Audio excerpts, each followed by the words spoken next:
Marcus Reeves grabbed the gray-haired newcomer by the throat and slammed him onto the cafeteria table so hard the metal legs screeched across concrete. Trays exploded in every direction. Boiling soup splashed across 3 inmates who scrambled backward, cursing and wiping their faces.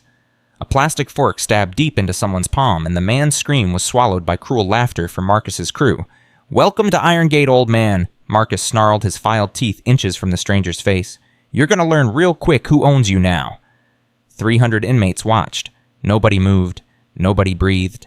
Nobody dared. But the gray-haired man pinned to that table didn't struggle. Didn't beg. Didn't even blink. He smiled. And in that moment, Marcus Reeves made the worst mistake of his 15-year reign. Before we continue, hit that subscribe button and comment below which city you're watching from. I want to see how far this story travels around the world. Now let's get into it. 6 hours earlier, the transport bus had rolled through Iron Gate's front gates carrying 12 new inmates. Nathan Cole sat in the 3rd row, his wrists shackled to a steel bar, watching the prison grow larger through scratched plexiglass. The man beside him, a twitchy meth dealer named Roy Becker, hadn't stopped talking since they left the county jail. "You hear about this place," Roy whispered, his leg bouncing with nervous energy. "They call it the meat grinder. Guys go in standing up, come out in bags. My cousin did 2 years here. Said he saw a man get his throat cut over a pack of cigarettes. A pack of cigarettes, man. Can you believe that?" Nathan didn't respond. His eyes tracked the guard towers, counted the cameras, noted the blind spots in the perimeter fence. "Hey?" Roy nudged him with his elbow. "Hey, old-timer, you listening to me?" Nathan turned his head slowly. His pale gray eyes settled on Roy with an intensity that made the younger man physically recoil. "Your cousin," Nathan said quietly. "What was his name?" Tommy. Tommy Becker. Why, Tommy Becker died in Iron Gate, shanked in the shower block 4 years ago. It wasn't over cigarettes. He owed money to the wrong people and couldn't pay." Roy's face went white. How do you know that?" "I read." "Read what?" "That wasn't in any newspaper." Nathan turned back to the window. "Stop talking now, Roy. Save your energy. You're going to need it." Roy opened his mouth to respond, then thought better of it. He spent the rest of the ride in silence, pressed against the opposite side of the seat as far from Nathan as his shackles would allow. The bus groaned to a stop inside the prison compound. Steel doors crashed open. Guards in tan uniforms stormed aboard with batons ready. "On your feet, ladies, move it. Anyone who falls behind gets left behind." Nathan rose smoothly, his movements precise despite the restraints. The other inmates stumbled and shuffled. Nathan walked like a man who had done this 1,000 times before. Because he had. Just never on this side of the bars. Processing took 4 hours. Strip search, delousing shower, medical examination, fingerprints, photographs, psychological evaluation. Nathan moved through each station with patience, studying everything, memorizing everyone. The medical examiner, a board physician's assistant named Gonzalez, paused when he saw Nathan's torso. "Jesus Christ," he muttered. "What happened to you?" Nathan's body was a roadmap of violence. Bullet wound scars on his left shoulder and right hip, a jagged line across his ribs where a knife had nearly killed him, burn marks on his back that spoke of things Gonzalez didn't want to imagine. "Car accident?" Nathan said flatly. "Car accident my ass. I've seen car accidents. This is..." Gonzalez trailed off, shaking his head. "You know what I don't want to know. Turn around. Cough." The psychological evaluation came next. A tired woman in her 50s, Bequain, sat behind a metal desk covered in files. Her nameplate read Dr. Melissa Warren, staff psychologist. She looked up when Nathan entered and something flickered across her face. Recognition, concern, it vanished before Nathan could identify it. "Sit down, Mr. Cole." Nathan sat. Nathan Cole, age 47, convicted of armed robbery and aggravated assault, sentenced to 10 years. She closed the file and removed her glasses. "That's what the paperwork says. Would you like to tell me what really happened?" "The paperwork is accurate." "Is it?" She leaned forward. "Because I've been doing this job for 18 years, Mr. Cole. I've processed thousands of inmates. Murderers, rapists, gang leaders, cartel enforcers, and none of them, not a single one, has ever walked into my office the way you just did." "How did I walk?" "Like you own the building." She paused. "Or like you're here to burn it down." Nathan's expression didn't change. "I'm just here to serve my time, Doctor." "Military background?" "Army, long time ago." "What unit?" "Does it matter?" "It might. Irongate isn't kind to former military. The gangs see it as a challenge. A former soldier represents everything they hate about authority, about the system that put them here. She put her glasses back on. I'm going to recommend general population, cell block B, but I want you to understand something, Mr. Cole. I'm listening. There's a man in cell block B named Marcus Reeves. He's been here 15 years. He runs everything. Drugs, gambling, protection, information. Nothing happens in this prison without his approval. Her voice dropped. He's killed at least 3 men inside these walls. Probably more. And he will come for you. Not because you've done anything wrong, but because that's how he maintains control. He breaks every new arrival, every single one. Nathan nodded slowly. I appreciate the warning. My advice, don't fight him. Don't challenge him. Give him whatever he wants. Survival in here isn't about pride or dignity. It's about getting to your release date with your body intact. She signed something on her clipboard. Do you understand what I'm telling you? Nathan stood, his shackles clinking softly. I understand perfectly, Doctor. He walked toward the door, then stopped. One question. Yes. Marcus Reeves, which cell? Dr. Warren stared at him for a long moment. Why do you want to know that? Just curious. Cell 201, end of cell block B. She shook her head. Mr. Cole, I sincerely hope I don't see your name on an incident report by the end of the week. Nathan smiled. It didn't reach his eyes. You won't, Doctor. I promise you that. He left without looking back. Dr. Warren sat motionless for a full minute after he was gone. Then she picked up her phone and dialed an extension she hadn't used in 3 years. This is Warren. I need to speak with the warden. Immediately. Yes, it's urgent. We have a problem.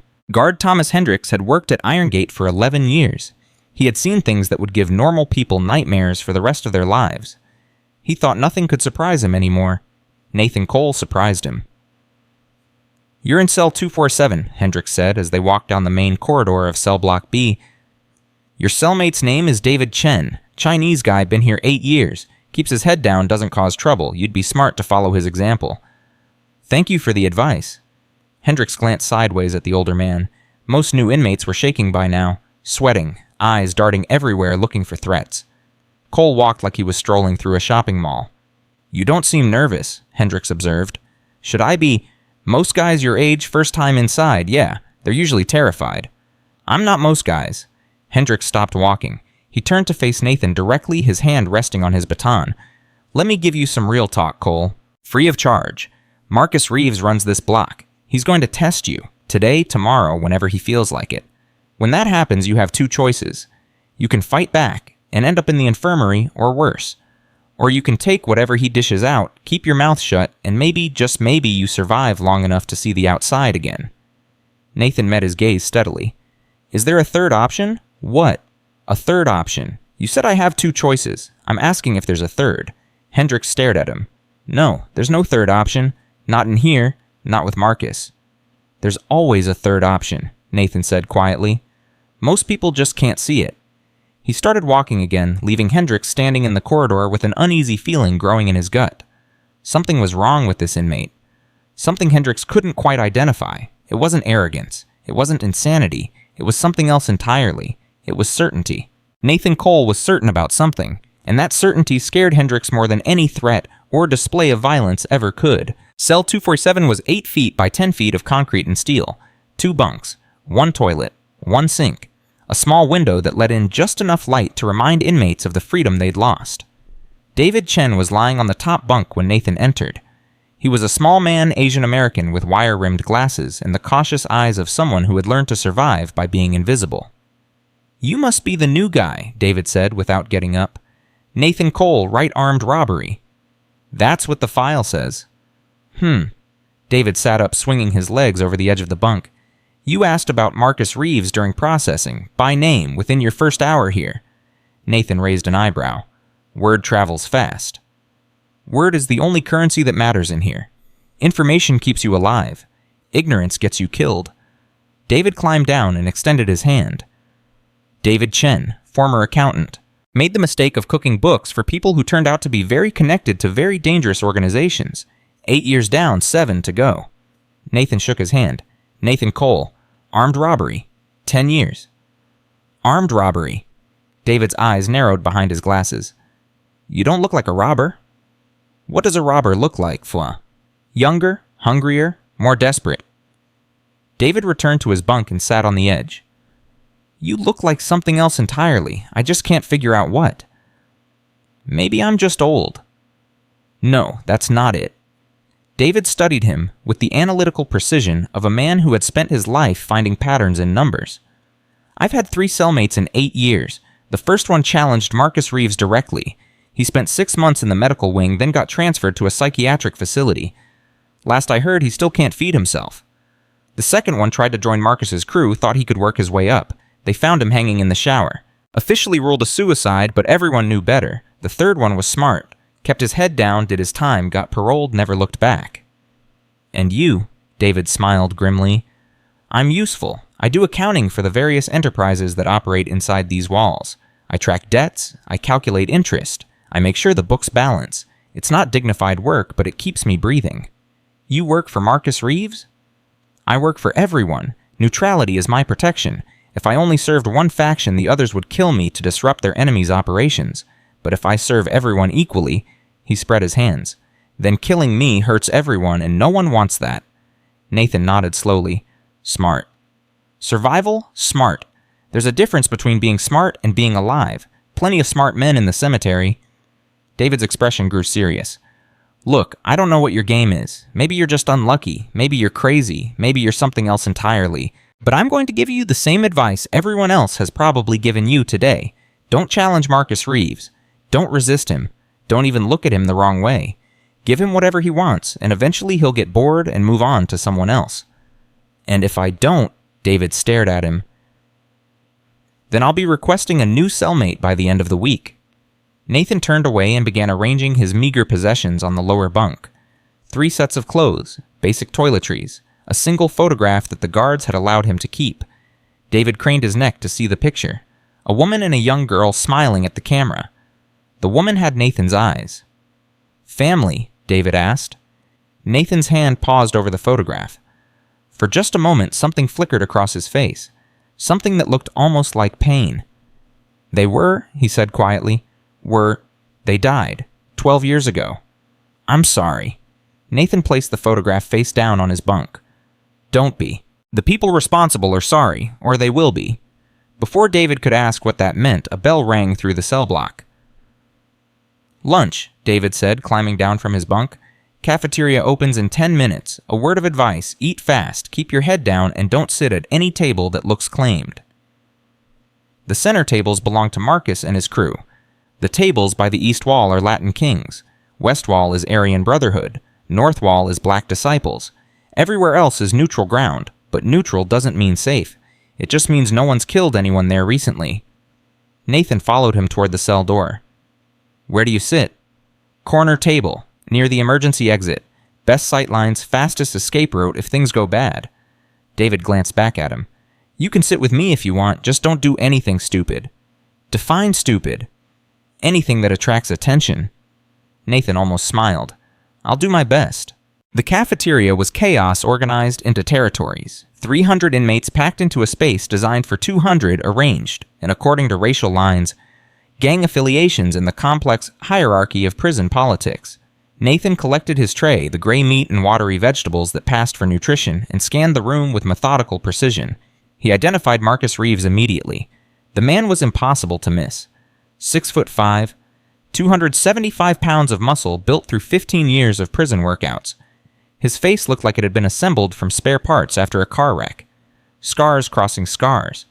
A nose that had been broken so many times it sat crooked on his face. And teeth that had been filed to points, a display of savagery that served no purpose except intimidation. Marcus sat at the center table, flanked by his crew. Danny Torres on his right, thin and quick with the dead eyes of a born killer. Big Earl Washington on his left, a mountain of muscle, whose hands looked capable of crushing bowling balls. Behind them stood skinny Pete Kowalski, all nervous energy and twitching movements, a hyena waiting for scraps. Nathan walked past their table without making eye contact. The hell is that? Marcus said loud enough for everyone to hear. New fish doesn't even pay respects. Didn't anyone tell him the rules?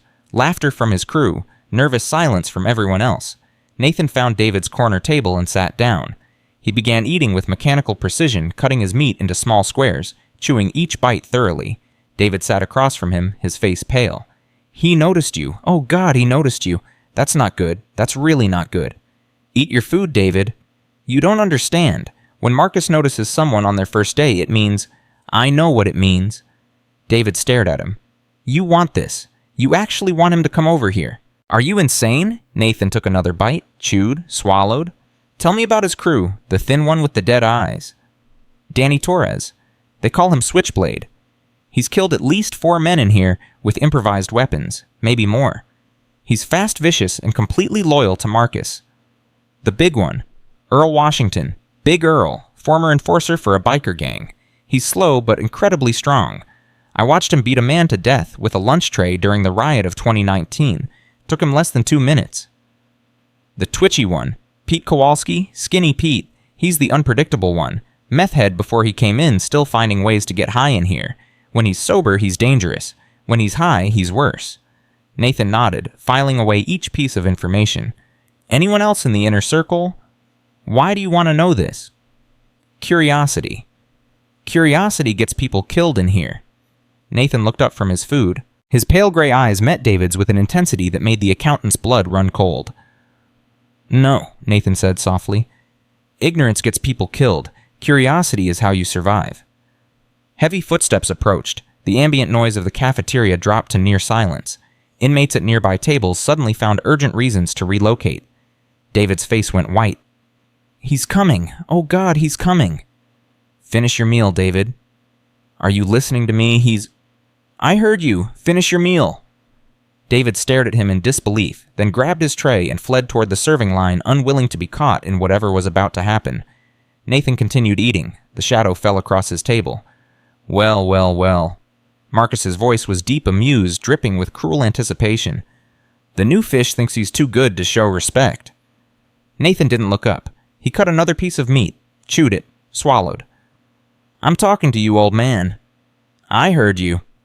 Then look at me when I'm speaking. Nathan took another bite. I'm eating. The cafeteria went completely silent. 300 men stopped breathing. Nobody talked to Marcus Reeves like that. Nobody. Marcus's amusement curdled into anger. He slammed his palm down on the table hard enough to make Nathan's tray jump. Let me explain how this works, Fish. This is my house, my rules. Every piece of meat in this room belongs to me. Every cigarette, every favor, every breath. You want to eat? You pay me. You want to sleep safe? You pay me. You want to live long enough to see tomorrow. He leaned down until his face was inches from Nathan's. You pay me. Nathan finally set down his fork. He turned slowly to face the man looming over him. And if I don't want to pay, Marcus grinned, showing those filed teeth, then I take what I want anyway, and I break whatever's left. I see. Do you? Because I don't think you understand your situation, old man. You're alone in here. No friends, no protection, no gang, just one old fish surrounded by sharks. His hand shot out, grabbing Nathan's collar. And I'm the biggest shark in this ocean. Nathan looked at the hand gripping his jumpsuit. Then he looked up at Marcus's face. You shouldn't have touched me, he said calmly. Marcus laughed. It was a harsh, ugly sound that echoed through the silent cafeteria. Shouldn't have touched you, old man. I'm about to do a lot more than touch you. With one violent motion, he lifted Nathan off the bench and slammed him onto the table. The impact was tremendous. Metal legs screeched across concrete. Trays went flying. Soup splashed everywhere. Someone's fork stabbed into a hand, and the scream was swallowed by laughter for Marcus's crew. Nathan lay on his back, surrounded by spilled food, staring up at the man who had just manhandled him like a rag doll. Marcus pressed his forearm against Nathan's throat, applying pressure. Any last words, Fish? Any begging you want to do before I rearrange your face? Nathan should have been terrified. Any rational person would have been. Instead, he laughed. It was a quiet laugh, almost gentle, but it stopped Marcus cold. What the hell is so funny, You are, Nathan said, his voice steady despite the pressure on his windpipe. You're funny, Marcus. You really think you're the predator here? I am the predator. I've killed more men than you've met. No. Nathan's eyes locked onto Marcus's with an intensity that made the bigger man's stomach clench. You've killed weak men, scared men, men who couldn't fight back. That's not being a predator, that's being a scavenger, a hyena feeding on scraps. Marcus's face twisted with rage. "I'm going to kill you for that." "No, you're not." Nathan smiled. "You're going to run, and you're going to remember this moment for the rest of your miserable life as the day you made the biggest mistake you've ever made." "Mistake? What mistake?" "You touched me," Nathan said. "That was your mistake." What happened next would become legend. Nathan's right hand shot upward faster than the human eye could track. He didn't grab Marcus's arm. He struck a precise point on the inside of the elbow, targeting the ulnar nerve with surgical accuracy. Marcus's grip went slack instantly. His arm simply stopped working, the nerve signal disrupted by a strike that most people didn't even know was possible. Before the bigger man could react, Nathan's body twisted off the table in a fluid motion that seemed to defy physics. He hooked his leg around Marcus's knee, grabbed the front of his jumpsuit, and redirected all of that massive weight into a throw that used Marcus's own momentum against him. 275 pounds of muscle went airborne. Marcus Reeves, the king of Irongate, flew through the air and crashed into the serving line with a sound like a car wreck. Metal buckled. Steam erupted from shattered food warmers. His body left a dent in the stainless steel counter before sliding to the floor in a heap. He didn't move. The silence was absolute. 300 inmates sat frozen, their minds unable to process what they had just witnessed. Marcus Reeves, the man who had ruled this prison through pure terror for 15 years, had been taken down in less than 3 seconds. By an old man. Danny Torres recovered first. His hand was already moving toward his waistband, pulling out a sharpened toothbrush handle that glinted under the fluorescent lights. "You're dead," he snarled, advancing on Nathan. "You're dead, old man." Nathan turned to face him with mechanical precision. His head tilted slightly to the right, like a predator considering prey. "That's not a knife," he said conversationally, almost friendly. "Would you like to see what a real knife can do?" Danny lunged. He was fast prison. Fast, the kind of quick that came from years of survival in environments where hesitation meant death.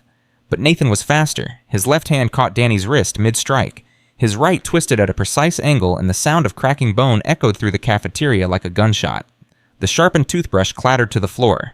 Danny followed, screaming, as Nathan applied pressure to specific nerve clusters that transformed pain into complete paralysis. "Median nerve compression," Nathan explained calmly, as if teaching a medical class. "Temporary paralysis. You'll regain feeling in 6 to 8 hours. The wrist, unfortunately, will take longer to heal." He released Danny, who crumpled to the floor, whimpering and cradling his shattered arm. Big Earl charged next. 300 pounds of muscle moving with surprising speed, his massive fists already swinging. Nathan didn't retreat. He stepped forward into the attack, his movements fluid and economical. His left hand deflected Earl's punch, redirecting it harmlessly past his head. His right drove upward in a short, sharp strike that connected with the solar plexus. The sound was like a sledgehammer hitting a side of beef. Big Earl's eyes bulged. His face turned purple. Every molecule of air was driven from his lungs in a single explosive instant. He folded over Nathan's arm and collapsed to his knees, gasping for breath that wouldn't come. "Diaphragmatic shock," Nathan said, lowering the wheezing giant to the floor with surprising gentleness. "Breathe slowly through your nose. The paralysis will pass in a few minutes. Don't try to speak until then." Skinny Pete was the last of Marcus's inner circle still standing. He looked at his fallen brothers. He looked at Nathan. He looked at the door. He ran. He made it 3 steps before Nathan's hand closed around the back of his collar and yanked him backward off his feet. Pete hit the floor hard, the wind knocked out of him, and found himself staring up into those pale gray eyes. "Spread the word," Nathan said quietly. "I don't want trouble. I just want to do my time in peace, but if anyone else wants to test me—" He released Pete's collar and stepped back. "They're welcome to try." He turned and walked back to his table, sat down, and resumed eating his meal as if nothing had happened. The food was cold now, but he didn't seem to mind. 300 inmates stared at him in absolute silence. And in the corner pressed against the wall, David Chen realized he had stopped breathing. He forced himself to inhale, his heart pounding so hard he could hear it in his ears. He had asked Nathan what he was. Now he knew. Nathan Cole was death wearing an orange jumpsuit, and David Chen had been assigned to share a cell with him. The guards finally responded 7 minutes after the fight ended. Officer Hendricks was first through the door, his baton drawn, 2 other guards flanking him. They stopped short when they saw the carnage. Marcus Reeves was conscious now, but clearly concussed, his crew helping him stumble toward the medical station. Danny Torres was being carried on an improvised stretcher, still whimpering, his wrist bent at an impossible angle. Big Earl was sitting against the wall, breathing slowly, unable to stand, and Nathan Cole was eating lunch. Hendricks approached the table slowly, his hand still on his weapon. "Cole, on your feet, hands behind your back." Nathan set down his fork, wiped his mouth with a paper napkin, and stood smoothly. He placed his hands behind his back without being asked. "Self-defense," he said calmly. "They attacked me. I defended myself." "Self-defense?" Hendricks shook his head in disbelief. "You put 4 men in the infirmary. That's not self-defense. That's... I don't even know what that is." "Efficiency." Hendricks stared at him. "Who the hell are you, Cole? Just a man doing his time." "Right." Hendricks applied the cuffs with practiced motions. "Sure you are. Let's go. Warden wants to see you immediately." As they walked out of the cafeteria, Nathan passed the serving line where Marcus was being examined by medical staff. Their eyes met. Marcus Reeves had been the most feared man in Irongate for 15 years. He had killed without hesitation, ruled through terror, built an empire on broken bones and shattered dreams. But when he looked into Nathan Cole's eyes, he felt something he hadn't felt since he was a child. Fear. Pure primal paralyzing fear, and he knew with absolute certainty that his reign was over. Warden Patricia Thornton had watched the security footage 4 times. Each time she noticed something new, something that made her more uneasy. The precision, the economy of movement, the complete absence of hesitation. This wasn't prison fighting. This wasn't even street fighting. This was something else entirely. "Run his prints again," she ordered Chief Deputy Simmons, who stood nervously by her desk. "And contact the FBI liaison office. I want a full background check, everything they have." "FBI," Simmons shifted uncomfortably. "You really think that's necessary? He's just an inmate who got lucky." "Lucky?" Thornton rewound the footage and paused it at the exact moment Nathan threw Marcus. "Look at this. He uses Marcus's own weight against him. Perfect leverage. Perfect timing. He knew exactly where to strike, exactly how much force to apply, exactly how to neutralize the threat without causing permanent damage." She turned to face her deputy. "That's not luck, Richard. That's training. Military training. Maybe special forces. Maybe something worse." "Worse?" Thornton leaned back in her chair, her mind racing through possibilities she didn't like. She had been running Irongate for 8 years. In that time, she had built something profitable, something organized. The gangs operated with her tacit approval because they kept order and generated revenue. Drugs flowed through the prison because she allowed it, taking her cut at every stage. Protection rackets operated because she looked the other way. It was corrupt. It was criminal. And it had made her very, very wealthy. Now someone had dropped a weapon into her carefully controlled environment, and she had no idea whose finger was on the trigger.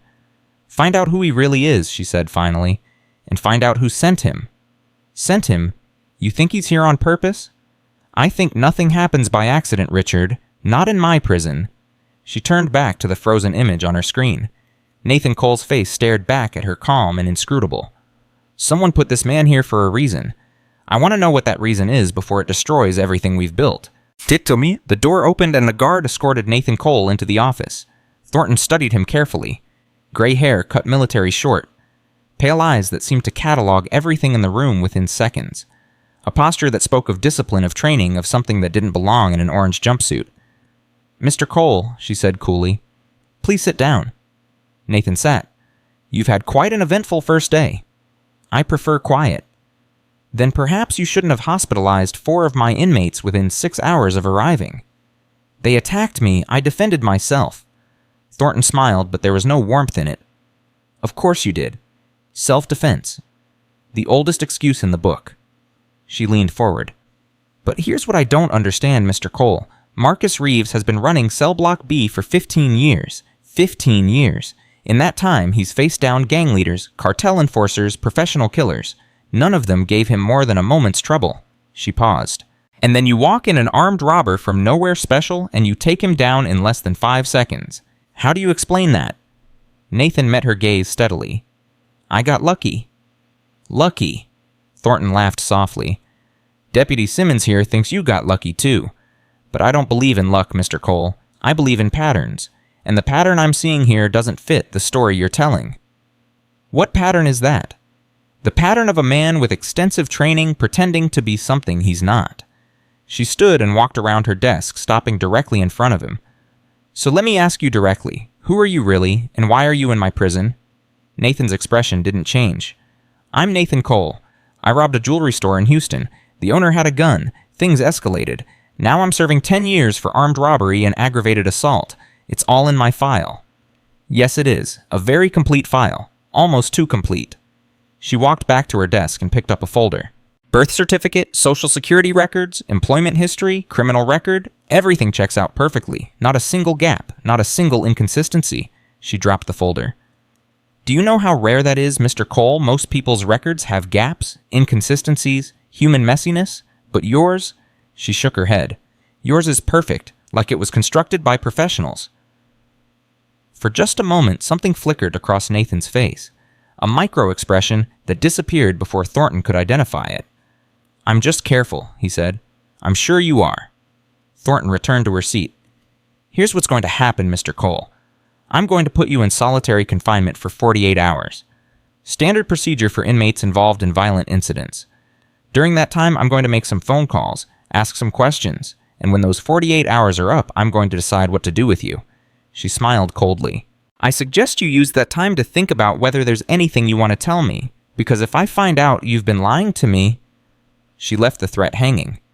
Nathan stood. Am I dismissed? For now? She nodded to Simmons. Take him to isolation. And Richard? Yes, ma'am? Double the guard on his cell. I don't want any surprises. As Nathan was let out, he allowed himself a small smile that neither the warden nor her deputy could see. Phase 1 was complete. He had established his presence, demonstrated his capabilities, attracted the attention of the warden herself. Now he just had to wait. The corruption he had been sent to expose would reveal itself eventually. It always did. And when it did, Nathan Cole would be ready. He had 10 years to complete his mission.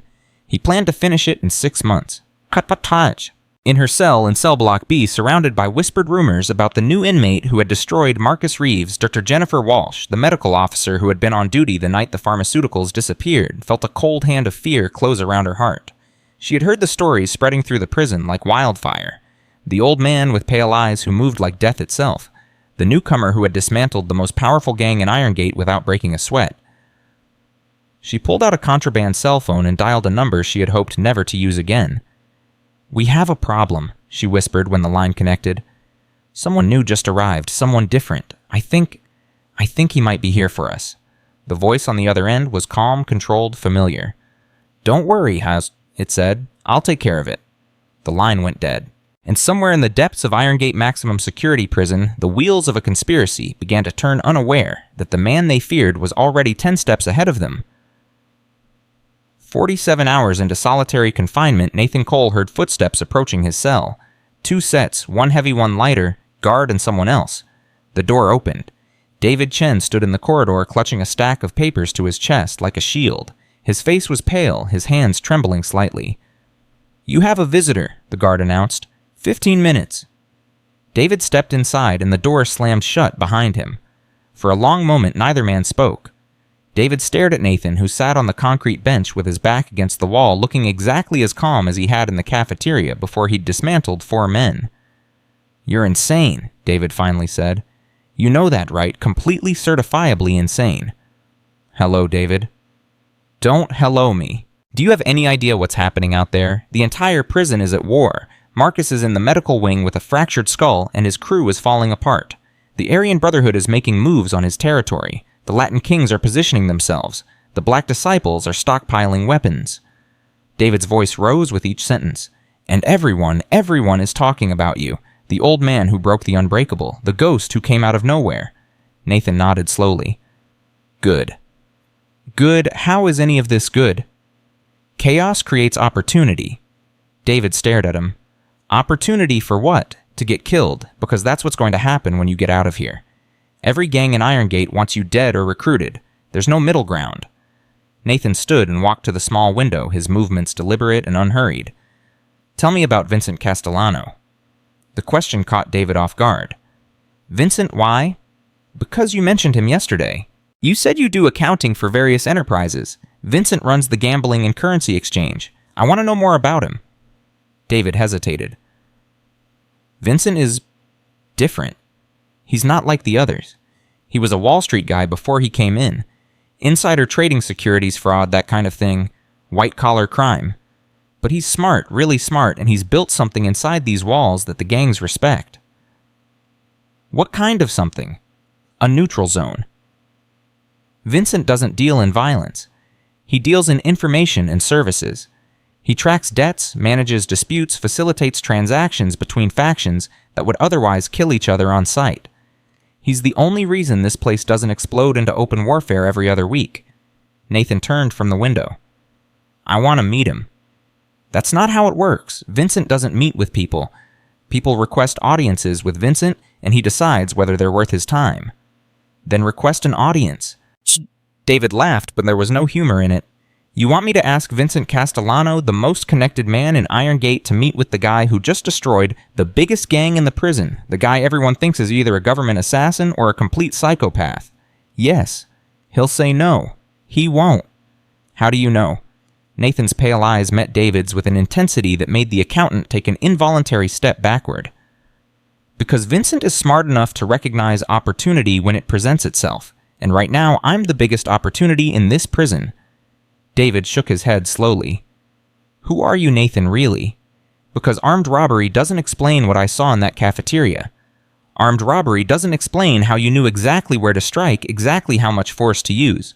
Armed robbery doesn't explain why the warden is making calls to federal agencies trying to figure out your background. She's making calls, me. The whole prison knows. Her deputy has been on the phone for 2 days straight. They're scared of you, Nathan. The administration is scared of a single inmate. Do you understand how unprecedented that is? Nathan allowed himself a small smile. Set up the meeting with Vincent. Tell him I have a proposition that will make him the most powerful man in Iron Gate. Tell him I know about the pharmaceutical theft and I know who was really behind it. David's face went white. How could you possibly know about that? I pay attention. The pharmaceutical theft was 3 weeks ago. You've been here less than 3 days. And in those 3 days, I've heard guards talking in corridors. I've watched which inmates get special treatment from medical staff. I've noticed which cells never get searched. Nathan stepped closer to David. This prison leaks information like a broken pipe. You just have to know where to look. David was silent for a long moment. Then he nodded slowly. I'll talk to Vincent, but if this gets me killed, it won't. How can you be sure? Because you're more useful alive, and in a place like this, usefulness is the best protection there is. The guard's voice came through the door. 2 minutes. David moved toward the exit, then stopped. One more thing. Tommy Castellano, the guy whose wrist you shattered, he's Vincent's cousin. Not close, but family. Vincent might hold that against you. He might, Nathan agreed, or he might appreciate that I broke Tommy's wrist instead of his neck. I could have killed him. I chose not to. That tells Vincent something about me. What does it tell him? That I'm not an animal, that I can be reasoned with, that I'm someone worth talking to. The door opened. David stepped out without another word, but his mind was racing with questions he was afraid to ask. Nathan returned to his concrete bench and closed his eyes. Phase 2 was about to begin. The next morning, 2 guards arrived to escort Nathan back to general population. Neither of them met his eyes. Warden's cleared you, one of them muttered. Says it was self-defense, no additional charges. That's generous of her. Don't push your luck, Cole. Half this prison wants you dead. The other half wants to recruit you. Either way, you've got a target on your back the size of Texas. Nathan said nothing. He walked between them through corridors that fell silent as he passed. Inmates pressed against walls to give him space. Guards watched him with a mixture of fear and fascination. Word had spread. The legend had grown. By the time Nathan reached cell block B, he could feel hundreds of eyes tracking his every movement. The weight of attention was almost physical, pressing against him from every direction. David was waiting in their cell, pacing nervously. Vincent agreed, he said, the moment Nathan walked through the door. Tonight, recreation hour. He wants to meet you in the laundry room. Good. Nathan, listen to me. Vincent is not someone you can manipulate. He's survived in here for 12 years by being smarter than everyone else. He'll see through any game you're trying to play. I'm not playing a game. Then what are you doing? Nathan sat on his bunk and looked at his cellmate with something that might have been respect. I'm building something, David, something that's going to change this prison forever, and I need people I can trust to help me build it. Trust? David laughed bitterly. There's no trust in here. There's only leverage and fear. Maybe that's true for everyone else, but you're different. How am I different? You've survived 8 years by being useful and invisible. You've worked for every faction without betraying any of them. You've built a reputation for reliability in a place where betrayal is the norm. Nathan's pale eyes held David's gaze. That takes more than intelligence. That takes integrity. David was quiet for a long moment. "What do you want from me?" "I want you to be my eyes and ears. I want you to tell me everything that happens in this prison, every transaction, every alliance, every grudge. I want you to help me understand the currents that flow beneath the surface. And in return, protection, real protection, not the kind you buy with favors and usefulness, the kind that comes from being associated with someone nobody wants to challenge." David considered this. "You're serious. I'm always serious. And if I say no, then I'll find someone else. But I'd rather it be you." The bell rang for afternoon work detail. David moved toward the door, then stopped. "I'll think about it," he said finally. "That's all I ask." 4 hours later, Nathan walked into the laundry room. Vincent Castellano was waiting for him seated on a folding chair between two industrial washing machines. He was smaller than Nathan had expected, maybe 5'8", with thinning hair and wire-rimmed glasses that made him look more like a college professor than a prison power broker. 2 bodyguards flanked him, men whose bulk and scarred faces marked them as serious muscle, but Vincent waved them back as Nathan approached. "Leave us." "Boss, this guy?" "I said leave us." The bodyguards exchanged uncertain glances, then retreated to the far side of the room, close enough to respond if needed, far enough to give the illusion of privacy. Vincent studied Nathan with sharp, intelligent eyes. "You're older than I expected." "Age is relative." "True enough. Please sit." He gestured to another folding chair across from him. "I understand you wanted to discuss something with me." Nathan sat. "I understand you lost something valuable 3 weeks ago. Pharmaceuticals from the medical wing. A significant investment that disappeared without a trace." Only Vincent's expression didn't change, but something flickered in his eyes. "You're well informed for someone who's been here less than a week." "Information is the most valuable currency in this place. Your words, I believe." "You've been talking to David." "David talks to everyone. That's what makes him useful." Vincent smiled thinly. "You're direct. I appreciate that. Most people in here waste time with posturing and threats.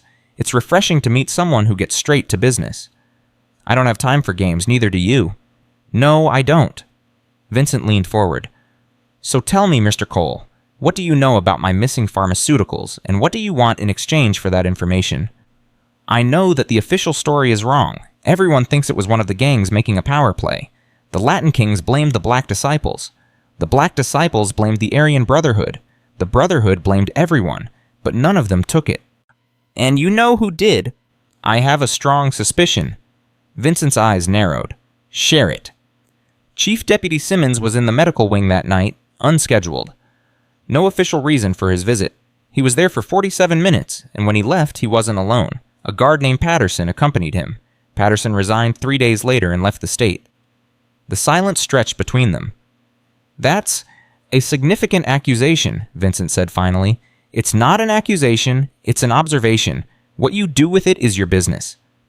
"And what do you want in return for this observation?" Nathan met his gaze directly. "Alliance. I'm new here.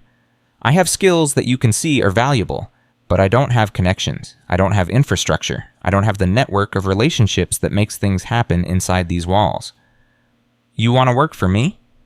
"No, I want to work with you. There's a difference." Vincent laughed softly. "You have confidence, I'll give you that. Most men in your position would be begging for protection. Instead, you're negotiating as if you have leverage. I do have leverage. I just gave you information that's worth tens of thousands of dollars.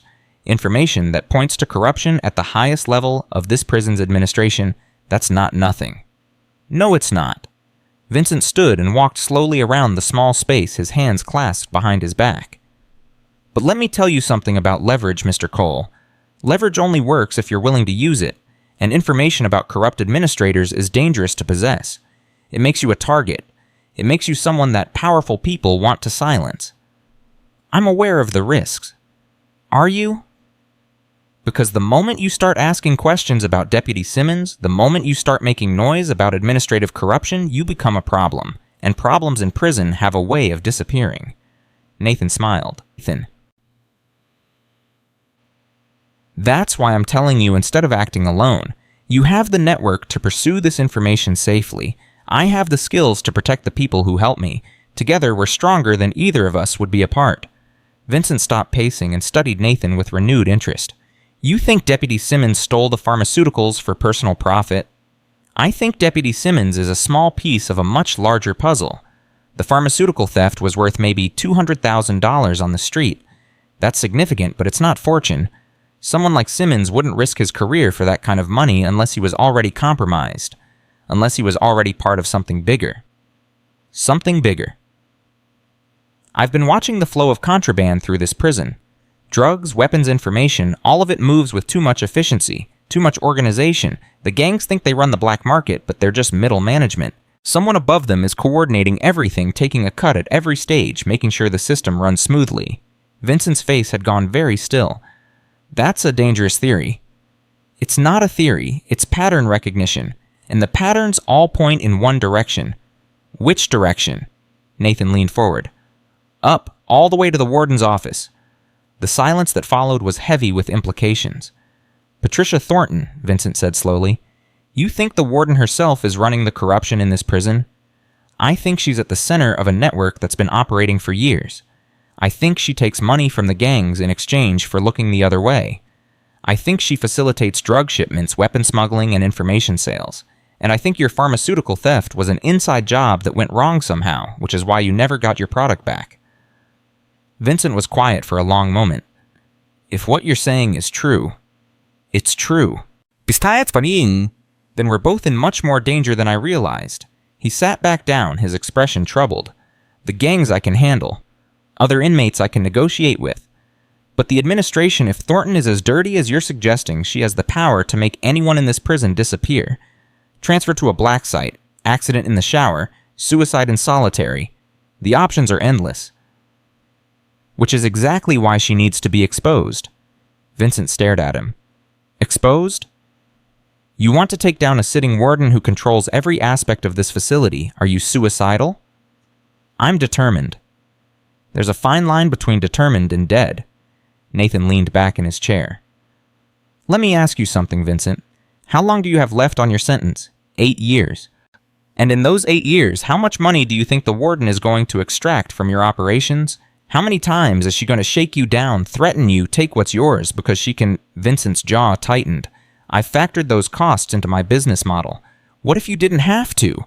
What if the playing field was leveled? What if the gangs could operate without paying tribute to a corrupt administration? What if the power in this prison belonged to the inmates instead of the people who lock them up?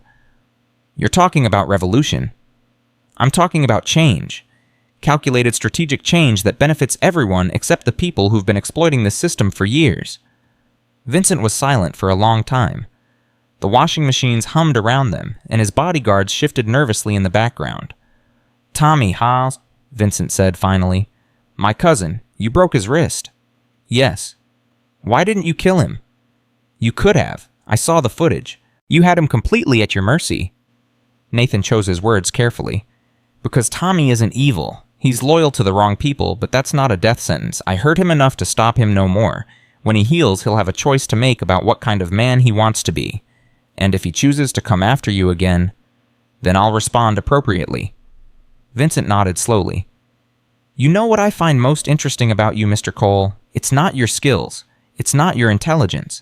It's your restraint. In a place where everyone is trying to prove how dangerous they are, you're proving something different. What's that? Control. Complete, absolute control over yourself and your environment.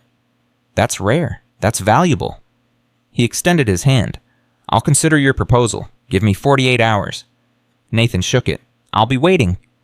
As he walked back toward his cell, Nathan allowed himself to feel a moment of satisfaction. Vincent was hooked. The seed had been planted. Now he just needed to wait for it to grow. 3 hours later, the seeds grew faster than expected.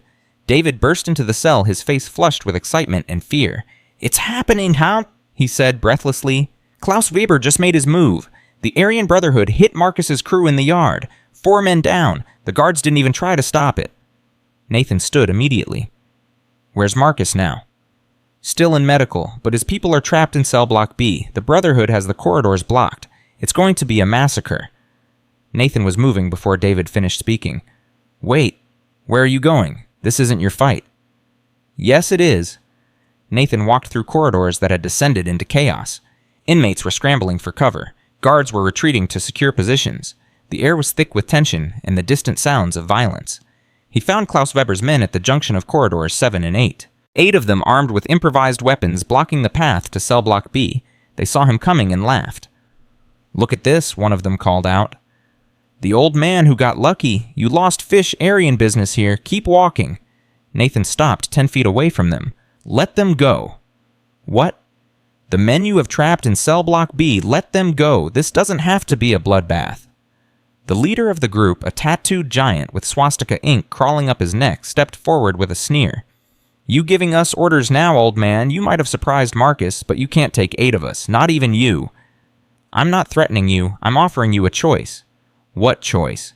"Walk away now, and you walk away healthy. Stay here, and things get complicated." The giant laughed and raised his weapon, a steel pipe wrapped in electrical tape. "I'm going to enjoy this." He swung. Nathan moved. The first man went down before anyone registered what was happening. Nathan caught the pipe mid-swing, redirected the momentum, and drove his elbow into the giant's temple. The impact was devastating. 240 pounds of muscle crumpled like paper. The second man came from the right, slashing with a shank. Nathan pivoted, caught the wrist twisted. Snap! The scream was cut short as Nathan's other hand found the pressure point at the base of the skull, unconscious before he hit the floor. Third and fourth attacked together, coordination that suggested training. Nathan dropped under their swings, swept the legs of the first, drove his palm into the solar plexus of the second. Both went down, gasping. The remaining 4 hesitated. Nathan straightened, not even breathing hard. "I gave you a choice," he said calmly. "You chose wrong, but I'll give you another one. Run, now. Tell Klaus Weber that cell block B is under my protection. Tell him if he wants a war, I'll give him one." They ran. Nathan watched them go, then turned toward cell block B. The men who had been trapped. Marcus's former crew stared at him with something approaching awe. "Go back to your cells," Nathan told them. "Stay there until this blows over." "Why?" one of them asked. "Why did you help us? Marcus isn't your friend." "No, he's not. But Klaus Weber isn't going to run this prison either, not while I'm here." He walked away, leaving them staring after him. That night, Vincent Castellano sent a message through David. "He's in..." David said, his voice hushed with excitement. "Vincent wants to meet again tomorrow. He says you've proven something today. He says you might be exactly what this prison needs." Nathan nodded, unsurprised. "What else?" "Klaus Weber is furious. He's calling for your head. But the other gangs are hesitating. They saw what you did to his men. 8 against 1, and you didn't even get scratched. The Latin Kings are impressed. The Black Disciples are intrigued. Everyone's waiting to see what happens next." "Good. Let them wait." "Nathan, what's your end game here? You're making allies, but you're also making enemies. Eventually, something's going to give." Nathan looked at his cellmate with those pale gray eyes. "Do you remember what I told you about building something?" "Yes." "I'm building a coalition. The gangs have been at war with each other for decades, fighting over scraps, while the administration takes the lion's share. But if they worked together, if they stopped fighting each other and started fighting the real enemy, the administration, the corruption, the system that keeps them at each other's throats. Patricia Thornton has built an empire on their division. What happens when they stop being divided?" David was quiet for a long moment. "You're not just here for revenge, are you? You're not here because someone wronged you or because you got caught doing something stupid. You're here on purpose." Nathan didn't answer. "You're here to tear this whole thing down." Silence. David sat down on his bunk, his mind racing. "Who sent you, FBI, DOJ, someone else? The less you know, the safer you are." "That's not an answer." "It's the only answer I can give you." Nathan's voice was soft but firm. "I've told you more than I should have already. If you want to walk away from this, now is the time. I won't hold it against you." David looked at the man who had been his cellmate for less than a week. A man who had dismantled the most powerful gang in the prison. A man who had stood alone against 8 armed attackers and walked away without a scratch. A man who spoke of tearing down corrupt systems like it was just another Tuesday. "My daughter," David said quietly. "She's 16 now. I haven't seen her since she was 8. Her mother won't bring her to visit. Says prison isn't a place for a child. I've got 7 years left on my sentence. 7 years before I can hold her again." Nathan waited. "If what you're doing, if it works, could it help me? Could it get me out sooner?" "I can't promise anything." "But it's possible." "Anything's possible." David made his decision. Then I'm in. Whatever you need, whoever you need me to talk to, whatever information you need gathered, I'm in. Nathan extended his hand. David shook it. The alliance was formed. And somewhere in her office, watching grainy security footage of Nathan taking down 8 men in under 30 seconds, Warden Patricia Thornton felt a cold hand of fear close around her heart. She picked up her phone and dialed a number from memory. "We have a situation," she said when the line connected. "The new inmate, Cole. He's more than we thought. Much more." "How much more, Troy?" the voice on the other end asked. "Enough to be a problem. A serious problem."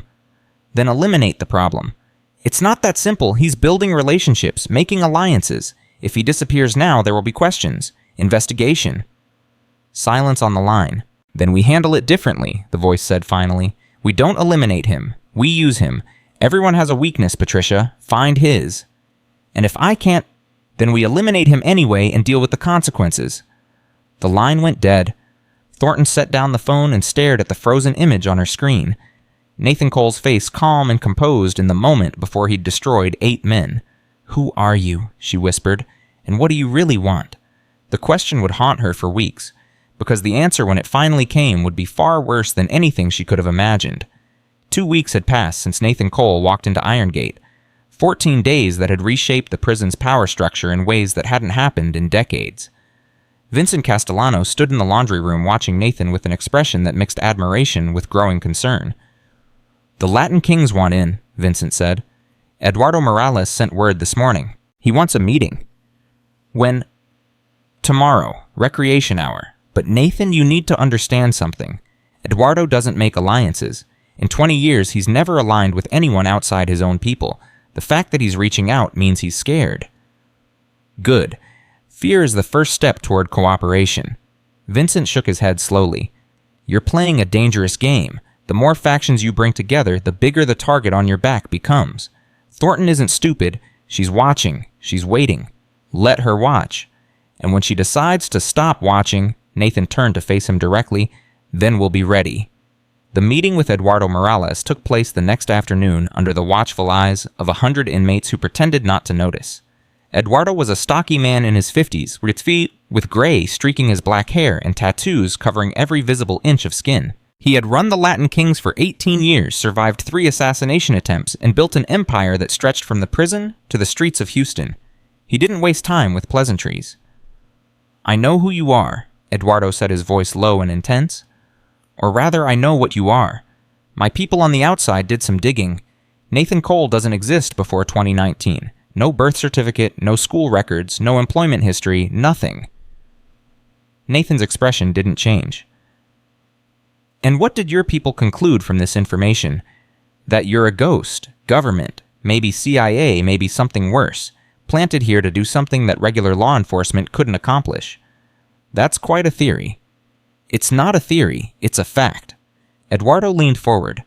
"The question isn't who you are. The question is why I shouldn't have you killed right now, before you destroy everything I've built." "Because you need me." Eduardo laughed harshly. "I need you, old man. I've been running operations in this prison since before you supposedly existed. I don't need anyone." "Then why are you here?" The question hung in the air. Eduardo's jaw tightened. "Klaus Weber is making moves," Nathan continued. "The Aryan Brotherhood has been expanding for months. They're not just taking Marcus's territory. They're positioning themselves to take yours too. You've lost 3 men in the past week. Transfers that happened suddenly without explanation. Guard schedules changed to leave your people exposed. Someone's helping Weber, and we both know who that someone is. Thornton. She's been playing you against each other for years, keeping the gangs at war so she can profit from the chaos. But something's changed. She's picking a winner now, and it's not you." Eduardo was silent for a long moment. "What do you want?" "The same thing I've told everyone else. Alliance, cooperation. A united front against the people who've been exploiting us all. And in return, you get protection. Real protection. Not just from Weber, but from the administration itself. When I bring Thornton down, and I will bring her down, everyone who helped me will be remembered. Everyone who stood against me will be forgotten. You're that confident. I'm that prepared." Eduardo studied him with eyes that had seen decades of violence and betrayal. "My grandmother used to say that the most dangerous man is the one with nothing to lose. But that's not you, is it? You have something to lose. I can see it in your eyes." Nathan's expression flickered almost imperceptibly. "Everyone has something to lose." "True, but your something is personal. This isn't just a mission for you, this is revenge." The word landed like a punch. Nathan recovered quickly, but not quickly enough. Eduardo had seen the reaction. "I'll join your coalition," Eduardo said slowly. "But I want to know the truth, not the cover story, not the official mission, the real reason you're here." Nathan was quiet for a long time. When he finally spoke, his voice was different, softer, older. 12 years ago, I had a wife and daughter, Sarah and Emma. They were everything to me. Everything." Eduardo waited. "There was an operation, classified. We were tracking a network that moved drugs, weapons, and people across international borders. The network had protection at the highest levels: government officials, law enforcement, judges. We got too close and they decided to send a message." Nathan's hands had curled into fists without him noticing. "They killed them. While I was on the other side of the world doing my job, someone walked into my home and murdered my family. Made it look like a home invasion gone wrong. Case was never solved. Evidence disappeared. Witnesses recanted." "And this prison?" Eduardo asked quietly. "The man who ordered the hit is connected to the corruption network that runs Iron Gate. I've spent 12 years tracking the breadcrumbs, following the money, identifying the players. Thornton is one piece. Simmons is another, but there's someone above them, someone who's been running this operation for 30 years. Who? I don't know yet, but I'm close. Everything points to this prison. Someone here has the answers I need." Eduardo absorbed this information with the stillness of a man who had heard many confessions over the years. "Revenge," he said finally. "That's what drives you. Not justice, not duty. Revenge." "Does it matter?" "It matters to me. Revenge makes men sloppy, emotional, unpredictable. I need to know that when the moment comes, you won't throw everything away for a chance to kill the man who hurt you." Nathan met his gaze directly. "I've waited 12 years. I can wait a little longer. The mission comes first. It always has. And after, when you find the man responsible, then I'll do what needs to be done." Eduardo nodded slowly. "Honesty. That's rare in here. That's valuable." He extended his hand. "The Latin kings are with you. But Nathan, if you betray us, if you use us and throw us away, I won't. Then we have a deal." They shook hands. The coalition had grown stronger. But somewhere in the depths of Iron Gate, the forces arrayed against Nathan were growing stronger too. 3 days later, David burst into the cell with news that changed everything. "They arrested Dr. Chen," he said breathlessly, "the medical officer who was on duty the night of the pharmaceutical theft. Guards took her this morning. She's in isolation." Nathan was on his feet immediately. Who ordered it? Thornton personally. Word is she's being charged with theft and drug trafficking. But Nathan, there's more. Dr. Michael Chen, the prison physician who's been helping us, he's disappeared too. No transfer orders. No explanation, just gone. They're cleaning house. What does that mean? It means Thornton knows someone is getting close. She's eliminating anyone who might talk anyone who has information that could hurt her. Then we need to move faster. No. Nathan's voice was sharp. We need to be smarter. If we move now, if we show our hand before we're ready, she'll crush us. She has the guards. She has the administration. She has connections outside these walls that we can't even imagine. Then what do? Nathan paced the small cell, his mind racing through possibilities. Dr. Jennifer Walsh. She was on duty the night of the theft. If Thornton arrested her, it means Walsh knows something dangerous enough to warrant silencing. She's in isolation. We can't get to her. I can. David stared at him. How isolation is the most secure wing in the prison. Guards everywhere. Cameras on every corner. No one gets in or out without authorization. Then I'll get authorization.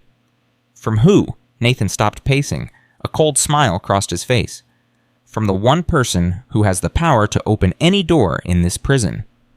Thornton, you're going to ask Thornton. Not ask, compel. That night, Nathan made a move that shocked everyone who witnessed it. He walked directly to the warden's office and requested a meeting. The guards didn't know how to respond. No inmate had ever requested a meeting with the warden. It simply wasn't done.